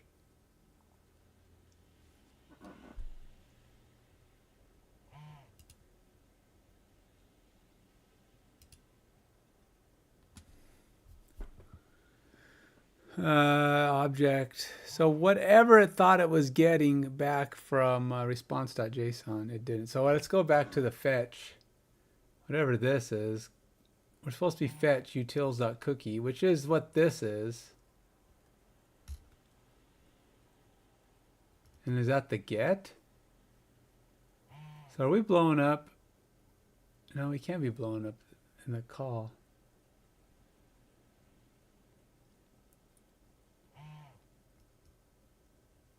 Token here. That's what we should be seeing that if we were actually doing a get. What's the fetch?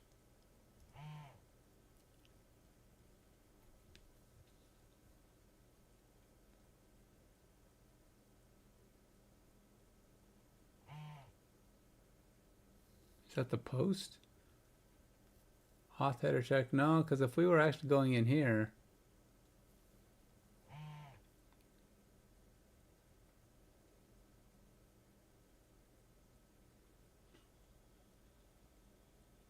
if we were actually going in here, we'd be seeing other log entries, because we'd be seeing token here, which we didn't see.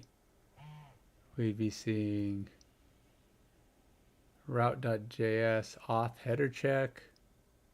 We're not seeing any of that. So we're not coming into this. We're not coming into this code at all.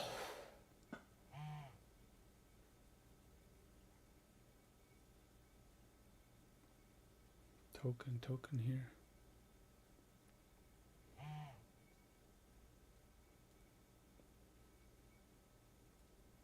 Although this does, I'm curious. This says invalid token, which is a try catch. I'm not putting anything here that should deny this, but we're going to go here and I'm just going to say Apple token because it's the only thing that says invalid token. And I want to make sure that we are in fact not hitting that line. It's just some generic invalid token. No, it's hitting that line. How's it doing that? How's it hitting that line?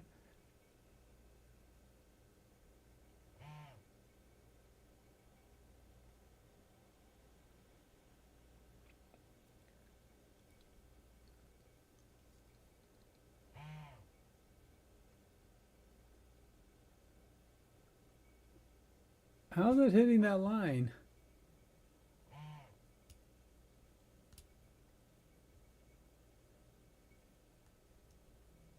Okay, I think the problem is this.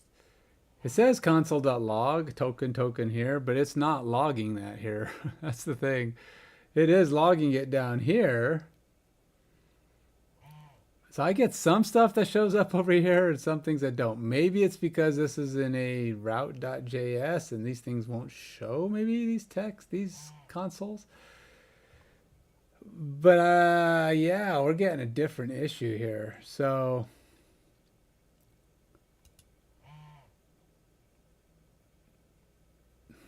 all right, so let's go. So we are going. All right, let's just say here. I'm gonna say token. I want to see what this says. Got to look at the right. Guess we're just gonna have to go with. So one of the last things I see should be you'll get checked for cookie.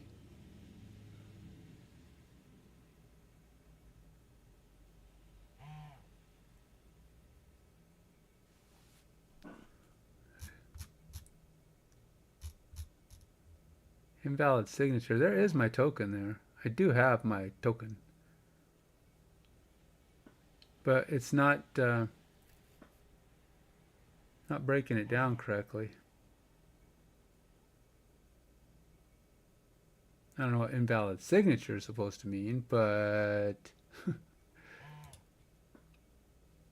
I'm guessing it can't decode it. Because we got our token.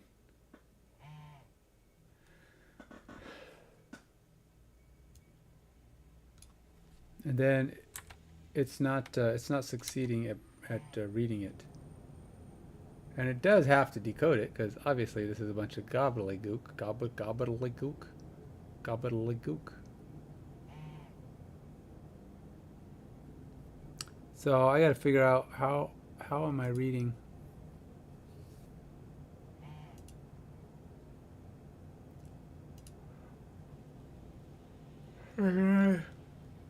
Because I am reading it over here. Oh, Druid services. How is this guy reading it? Set cookie. Retrieve token. Validate token.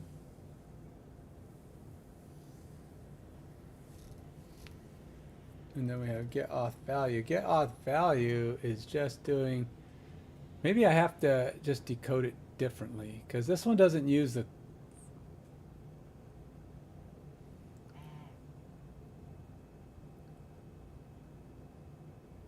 All right, so I need to decode it differently. I think because I'm using decode base 64 URL to get the token parts. And I think what I'm going to need to do is that same thing over here now. This was a whole thing with Blazor. I wasn't able to read it with the same logic that I did in React. But I bet you React's going to be a lot easier to switch. I just tell you everything about Blazor's like 50 lines to do one line. React is like 3 lines to do one line. Oh, you don't want me to do it that way? Okay, I'll do it that way. Just flip the switch. Okay, so decode. Let's see. I'm trying to decide what my question's going to be for. Let's see. I might just do it here.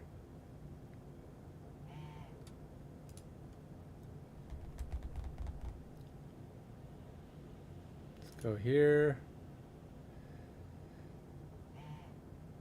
and then.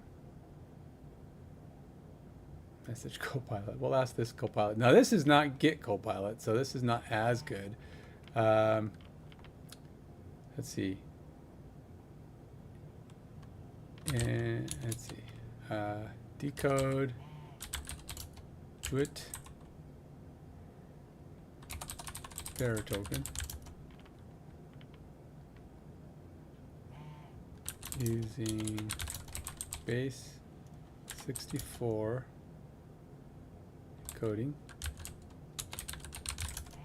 in React.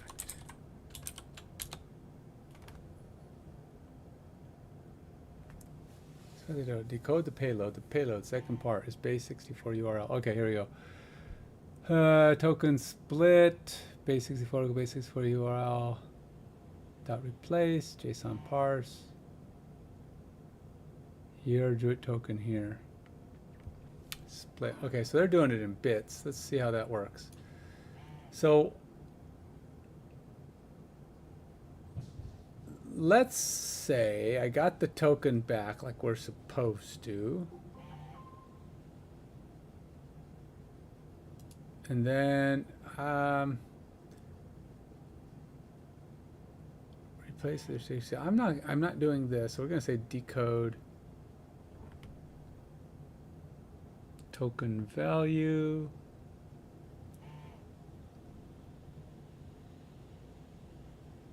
This function takes your JIT token, decodes the payload, and returns it as a JSON object.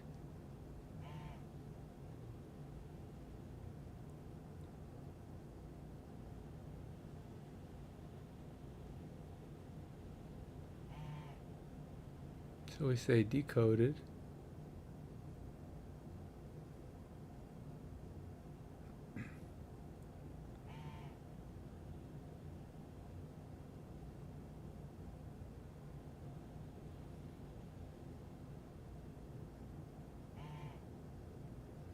So they actually broke it up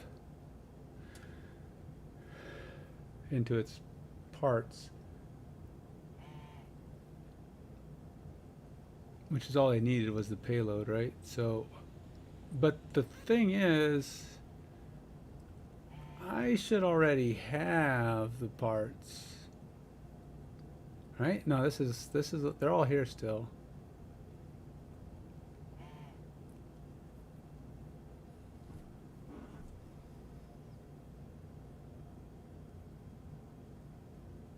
Token equals your DRIT token here. So we're going to put the token in, and then they decode the payload using this decode DRIT token, which is fine. I think that's probably what I want. I'm just trying to decide if this is where I want to do it. Do I want to have a separate method for it, or should it be returning it already? I mean, because look, you know, because the DRIT verify, whatever DRIT verify is the thing that's decoding it right now. So that's my method. And if DRIT is my method, yeah, it's JSON web token, whatever JSON web token thing is here.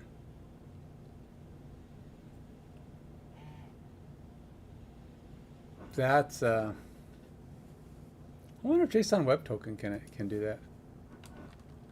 I mean, is it already built in? I mean, is there a method if this can this be done using JSON web token library?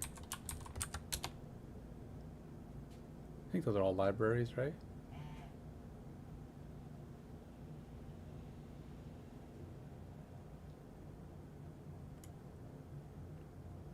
First, install the library, well, obviously. Then use the library to decode the token. Okay, so if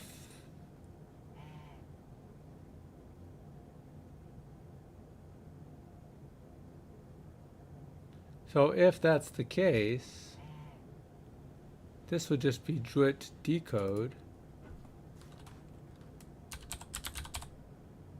token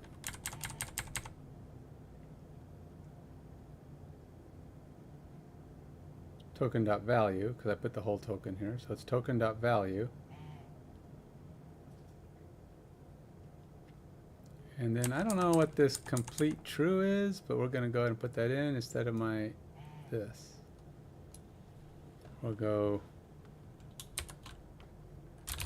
complete true.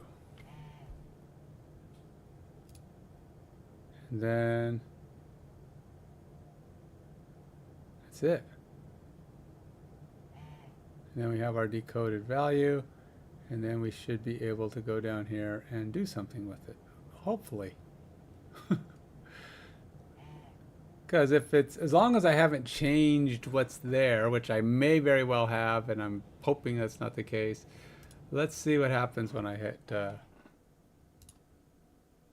Control S here. And then I'll just refresh this.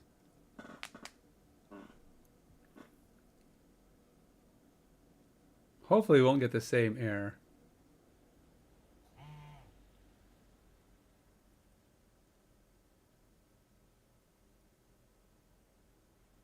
Hey, we got something. We did get past the decoded. However, our sub doesn't have any value in it.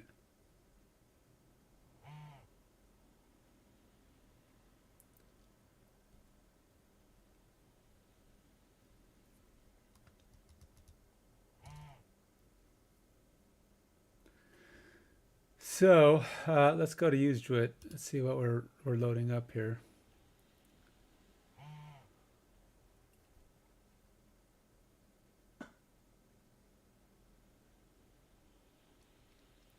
Let's see, we got cookie fetched, and then we got data retrieved.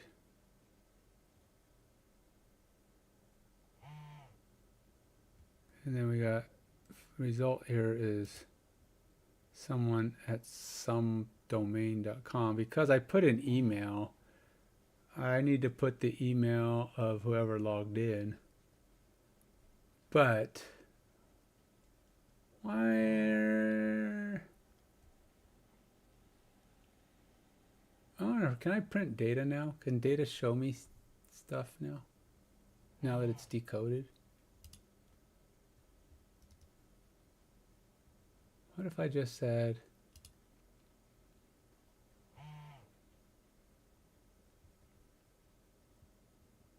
this?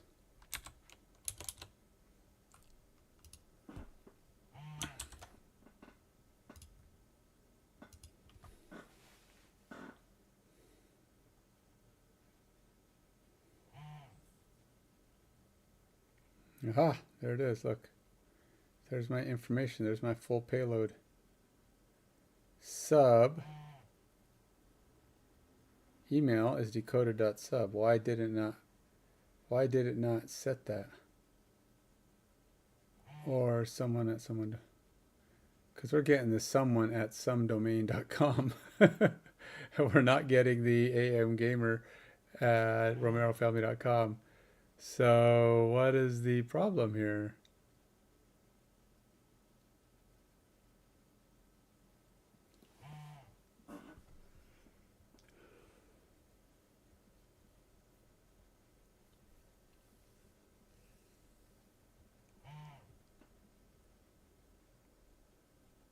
So this is my token. Sub emails decoded. Why doesn't it like this? Thing is, this has worked before, so I was like, I feel like I'm just changing stuff, but I shouldn't have to. Decoded.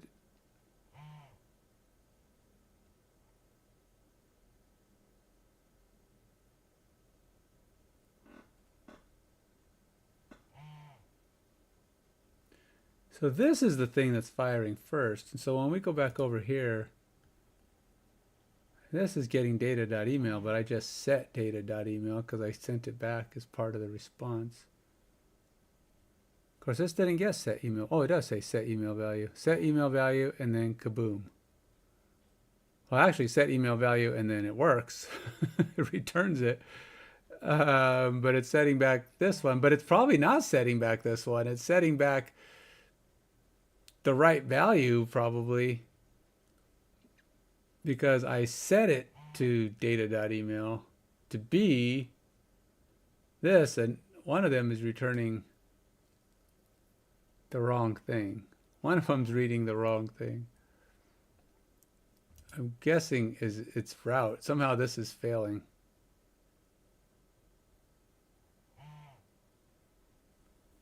Because I don't know. And we're going to go like, let's go like this. And then we'll go decoded dot sub. Now this should be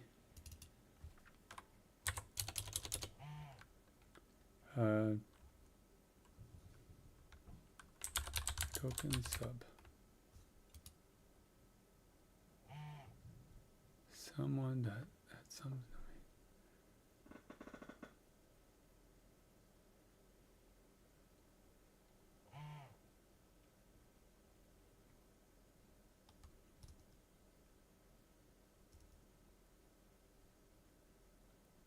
I mean, it could be.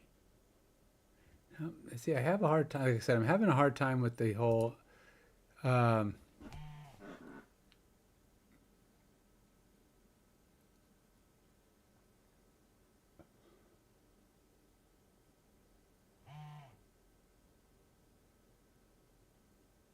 Okay, so it's undefined. Even though. All right, so I wrote out.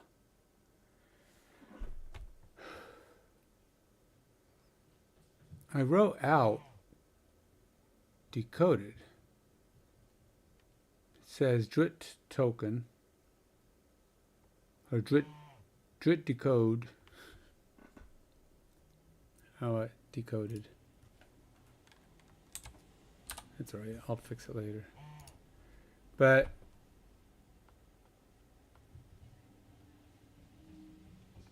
the value it's giving me is,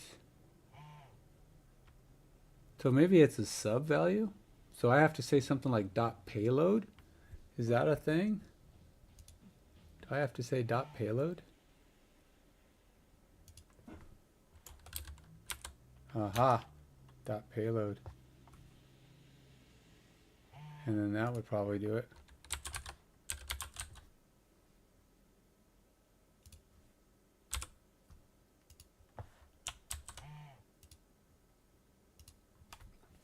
And that's probably because I didn't split it and have it ended up creating a secondary line. So I have a payload value. There it is, amgamer@romerfamily.com. Okay, because of the way it had to be resplit, I obviously have to pull out, since I'm decoding the whole token. Payload is a sub value of that, because I also have the header. And therefore I needed to go payload sub for me to read the token out of it. So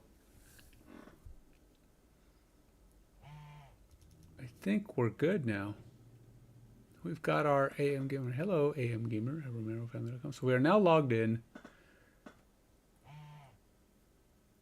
I don't need so many code lines though.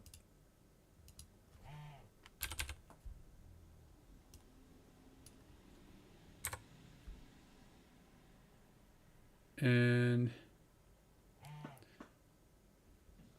kind of silly for me to have this here and then go over to here and have it again. So okay, why am I double testing this? I probably don't need to do that. I mean, I would hope that if it gets this far, I shouldn't have to do that.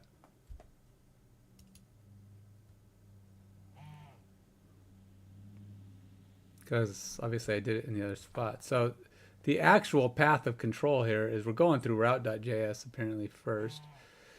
So we call the cookie usedwit, and usedwit comes in here and loads it up. And that's just the email. Obviously I need to load up other parts. So now this page is supposed to take me to an account page. I don't think I have an account page. I do. Well, let's go look at the account page. I don't know what it is, what's on it. I don't know what it's doing. This is a very generic setup.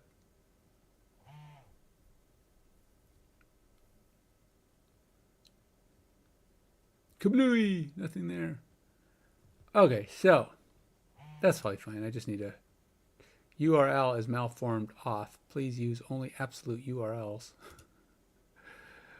Okay.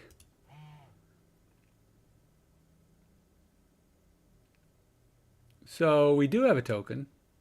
So I shouldn't have gotten this. Shouldn't even be here.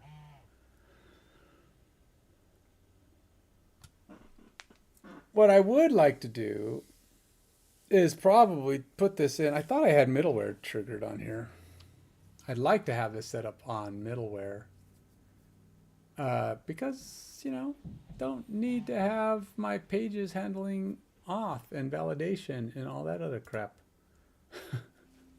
So I'm pretty sure we're not actually getting in here at all. I don't think my middleware is triggering.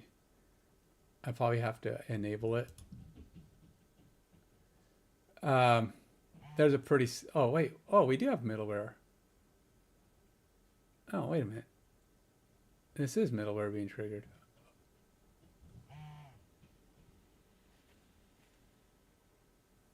So constant required cookies dot get UCL auth token. If not token, so that's not right because we know they have a token. So let's go here.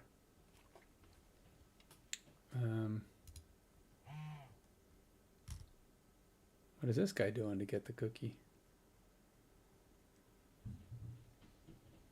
Oh, he's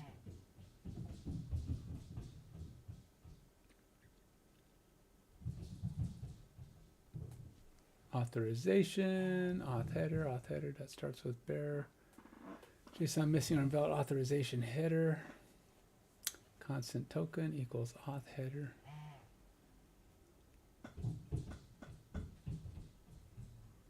Dot split. Set the cookie. Cookie created successfully. Set the cookie in the response. Only secure process M, same site, strict path.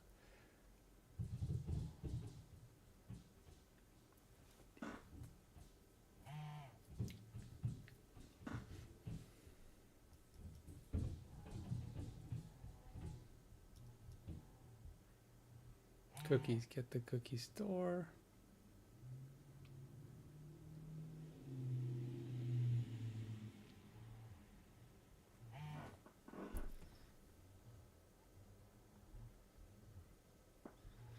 To be honest, I'm not sure that this shouldn't be the middleware. I mean, yeah, we're calling utils cookie, but I'm wondering if this should just be the middleware. Because when we are on the nav bar,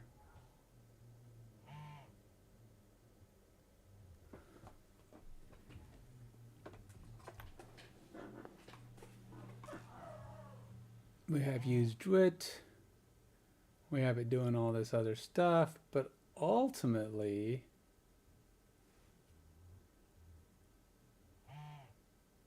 I wonder, use,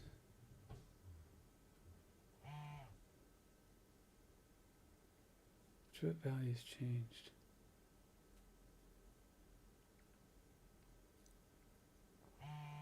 Because we go in,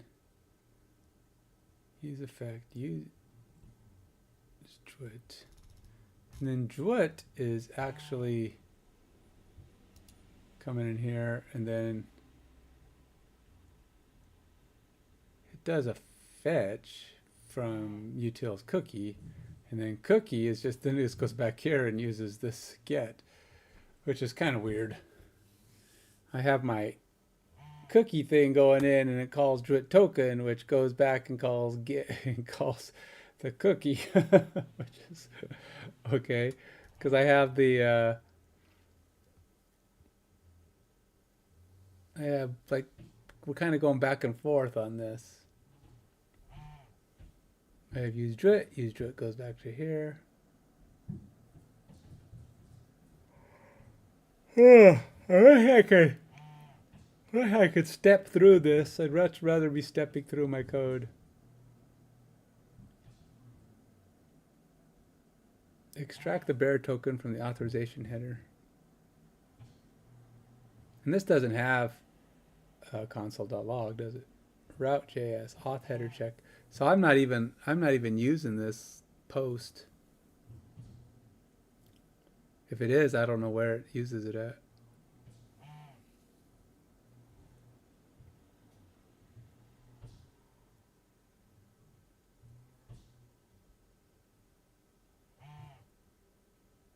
does say cookie created successfully though when we go from that other page. Okay, so what I need to do is decide, this is the piece that's actually going, it's getting the cookie from the cookie store, and then this is where we set the cookie.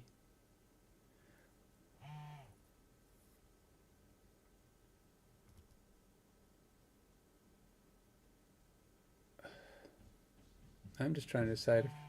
Then my middleware is firing, but it doesn't know what to do because it's not. This is not functional middleware right now. I don't think this middleware fires in any significant situation yet.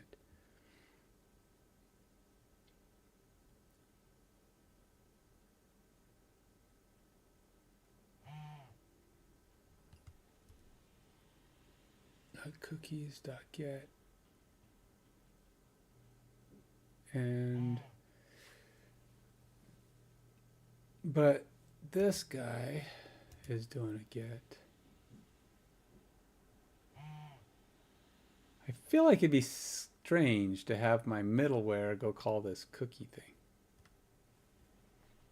I mean, it is a util. I mean, why not? But it just seems weird. I don't know. Maybe not. Maybe that's normal. But I'm trying to decide the right path of process here. I want my middleware to handle like this. Like it came in and it just fired. Now, granted, it's not fixed because I never actually worked on it in significance. But I'm wondering if I can just move this code to the middleware.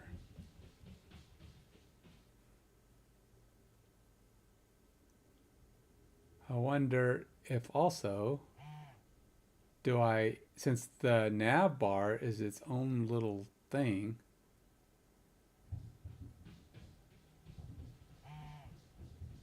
because is nav bar part of the pages or pages part of nav bar?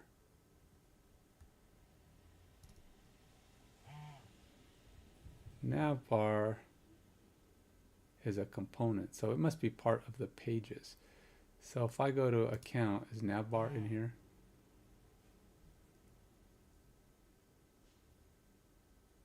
Or, well, just let's go to the home page.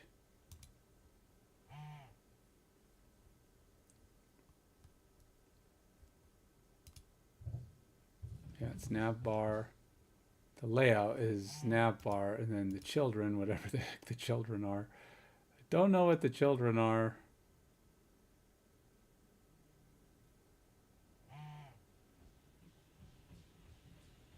That's a component, but I don't see a children component.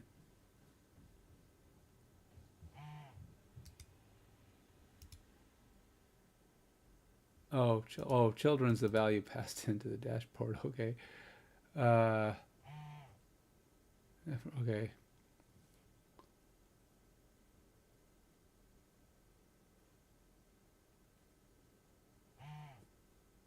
Async function dashboard layout. Okay, so we're gonna pass, it's whatever.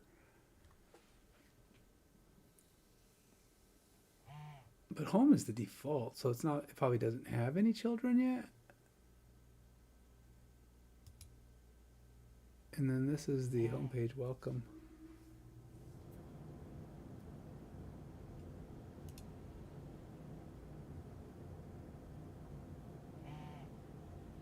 And then when we want to re-navigate,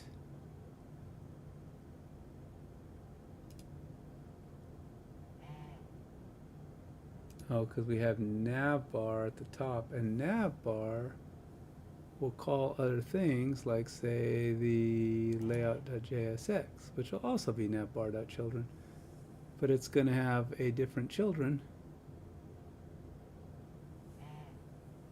Geez, all these pages are the same. Layout.jsx is all the same. So is that the same as my account page?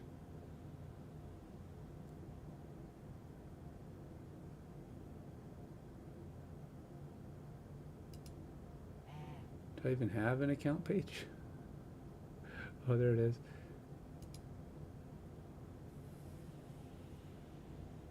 So I do have an account page, but navbar is not part of it.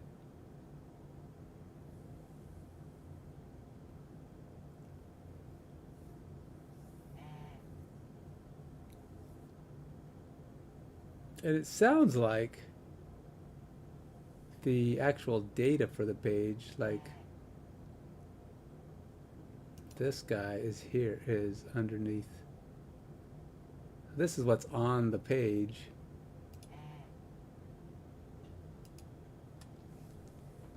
But we can totally bypass all the, if we use middleware, we won't even have to go, all we have to do is worry about what's on this page. Don't have to do anything else. That's what I like about React. There's no other code on the page. It just works or don't, because the page has already been blocked or not blocked based on middleware. That's why it's just better. Now I don't have any pages currently functioning off of the middleware because this is the first page that does that. So we got home, doesn't have any functionality there other than the display, which is mostly how navbar functions off of it. And that's why I'm saying, I'm wondering if I even need to, it's like maybe navbar has to function differently, because I'm not kicking them out.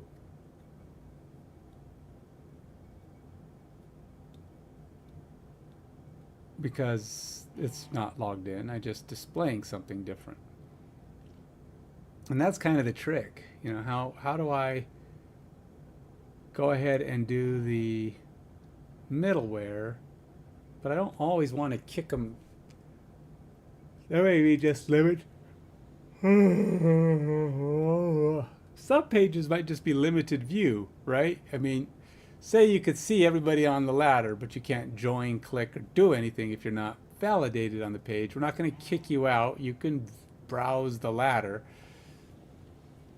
but that's it. Or maybe you're not in that group on that page. You know, you're logged in, but you're not one of those people. It's still a login situation. We got to check to see what your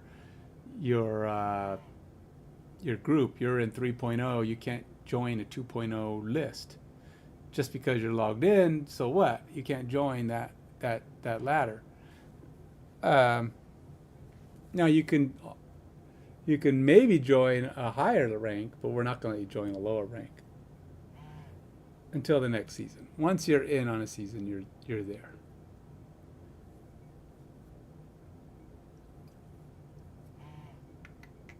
But I think my middleware can handle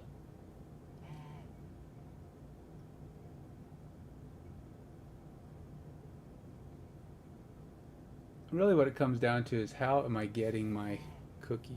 I really just want to function whatever this is doing, which is really just this get, I think.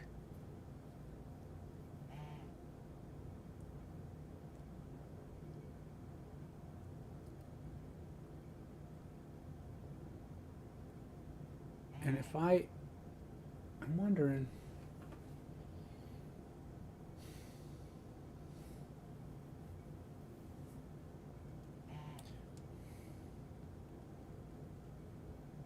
because it's two different things, right? It's like the nav bar is its own thing, right? I mean, the nav bar is a piece that's included with all the other pages, but it's a component on the page.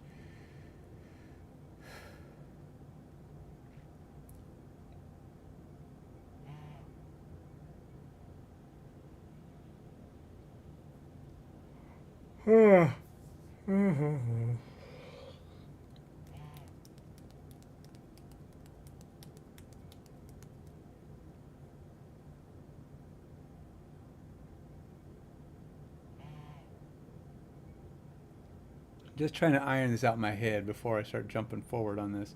I think I'd really like to see, I'm trying to see if I can perhaps not redirect. Or maybe if it goes on that page, and since that component's there, the nav bar would redirect.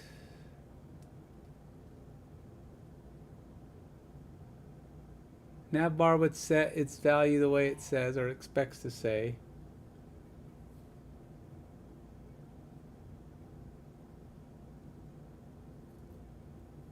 With the middleware does not have to redirect, but I want it.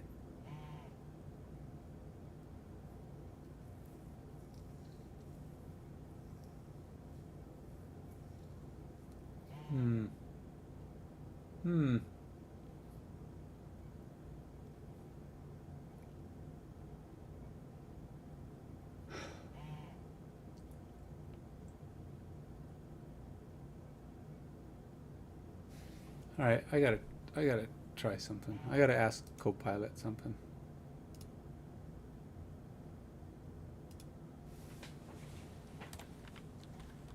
How would I write React middleware to conditionally, no, to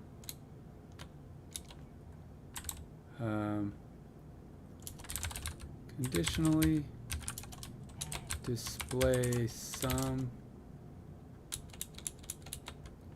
certain types of data? Or how would I write? Okay, how would I write React page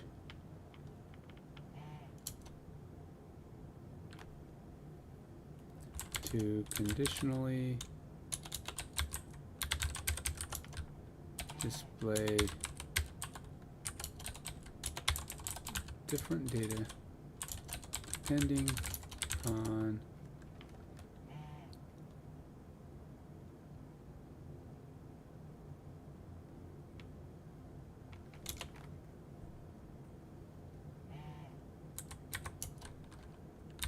middleware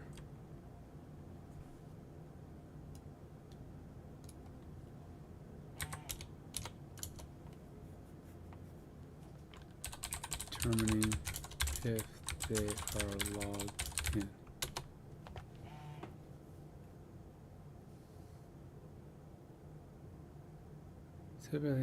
Use a context or state hook to manage whether a user is logged in, conditionally render components depending on the authentication state, render different components or data. See, my thing is how. All right, so we got React. Create a context for authentication. Auth context, basically like we do in Blazor. Equals create context. I bet you it works better here though. Use auth equals use context. Okay, that's what we just created. Auth context. Const auth provider. Okay, so what we're going to do is in the middleware, I guess, is we're going to set this provider, and then we'll use that to determine. Okay.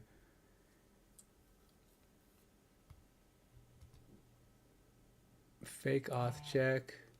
This example sets up a context to provide the authentication state across your app. The auth provider component checks authentication and stores the resultant state. Based on this state, the main app component conditionally renders either a protected component for authentication users or a public component for guests. How does that sit with your project?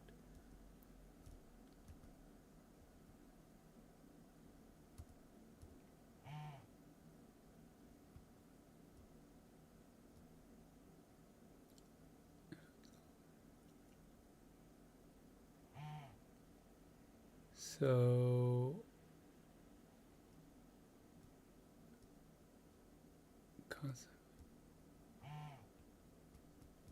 okay, so I'm guessing this is actually going to be done within the middleware. Would this be done in the middleware code?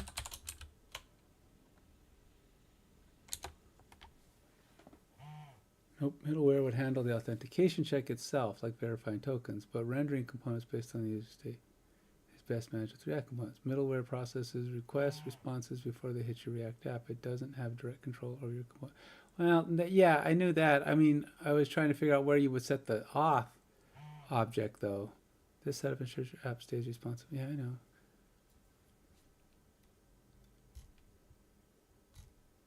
But I'm not asking it to do the conditional part. I'm asking it to tell me false use effect. Replace this with the middleware. Okay, so here's the part. Replace this with your middleware auth checks. Replace this with your middleware auth checks. Okay, so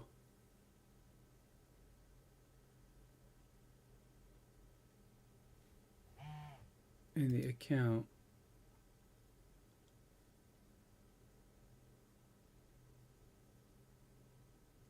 this isn't even using middleware correctly. Middleware is firing, but it's not even using.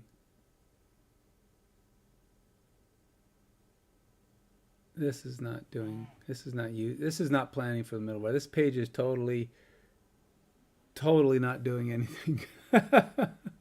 So all this code is not set up yet. I'm gonna have to dig into this and come up with the stratagem for doing this. But yes, I think this is probably a good plan. I feel like this setting up of a auth provider though that's going to hold my context state is. I'm trying to determine where would this happen. I mean, am I doing this at the beginning of every page? That's kind of what I'm trying to determine. Okay, so we have a middleware that's going to fire and it's going to go, okay, well, I got this auth provider. Use state is authenticated. And then we're going to go replace this with your middleware auth check, which we're going to do. And then check auth, async, blah, blah, blah. Await fake auth check. And then it's going to go do whatever it does. But the middleware, see, I don't know that this is understanding how this works, because middleware fires on its own. That's why I'm confused, because when you say this, you have a matcher. So your account page is just going to fire. It's just going to do what it does. And the ladders page is going to just do what it does. And, we're going to get a different,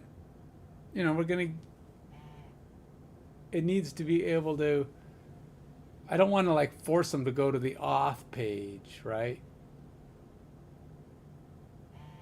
So I would want to set up the auth provider in the middleware, and then have my apps use that and respond accordingly. Like they would just read off of the auth provider. That's what I'm kind of trying to determine. Is that?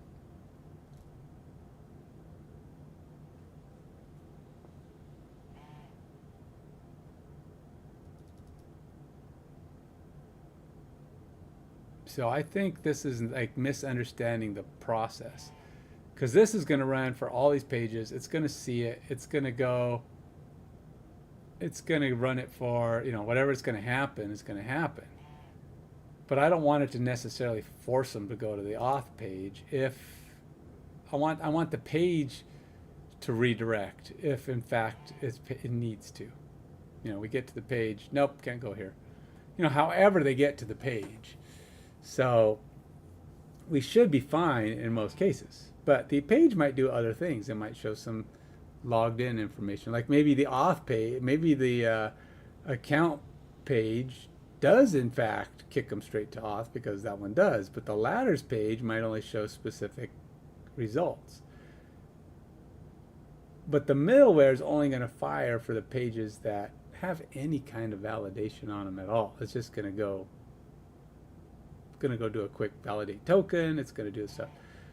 So yeah, I think that's what we're going to do. We're going to end up going here. We're going to do the gets, the sets, whatever we need, get the token set up. We're going to try to get this authenticated thing set up in the middleware, the auth provider. Conditionally render depending on the authentication state. Render different components or data. Set up your authentication state. Use a context or a state hook to manage whether a user is logged in.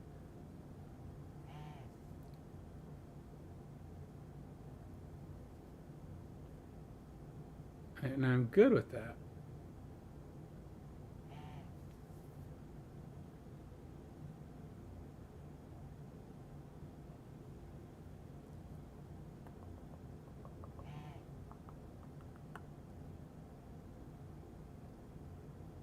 But I think it would be better for my code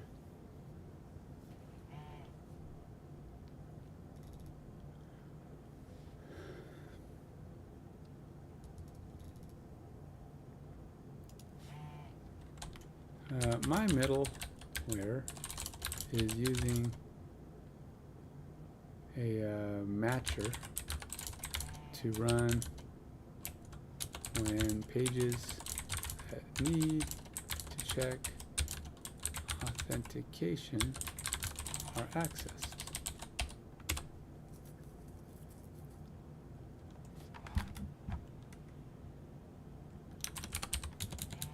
Thus, they do not actually call the middleware.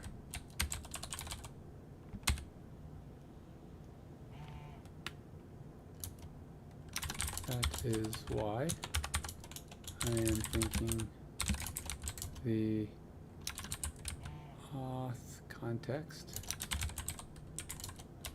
should be set up there.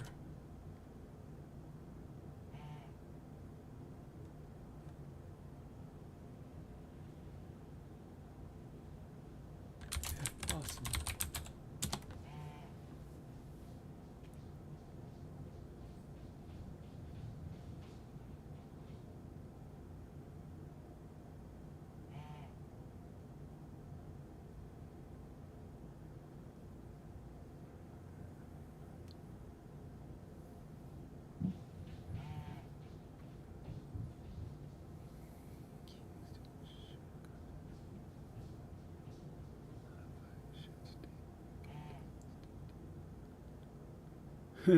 Okay, this is an issue with Copilot. It didn't actually give me any code, but yes, it said do that.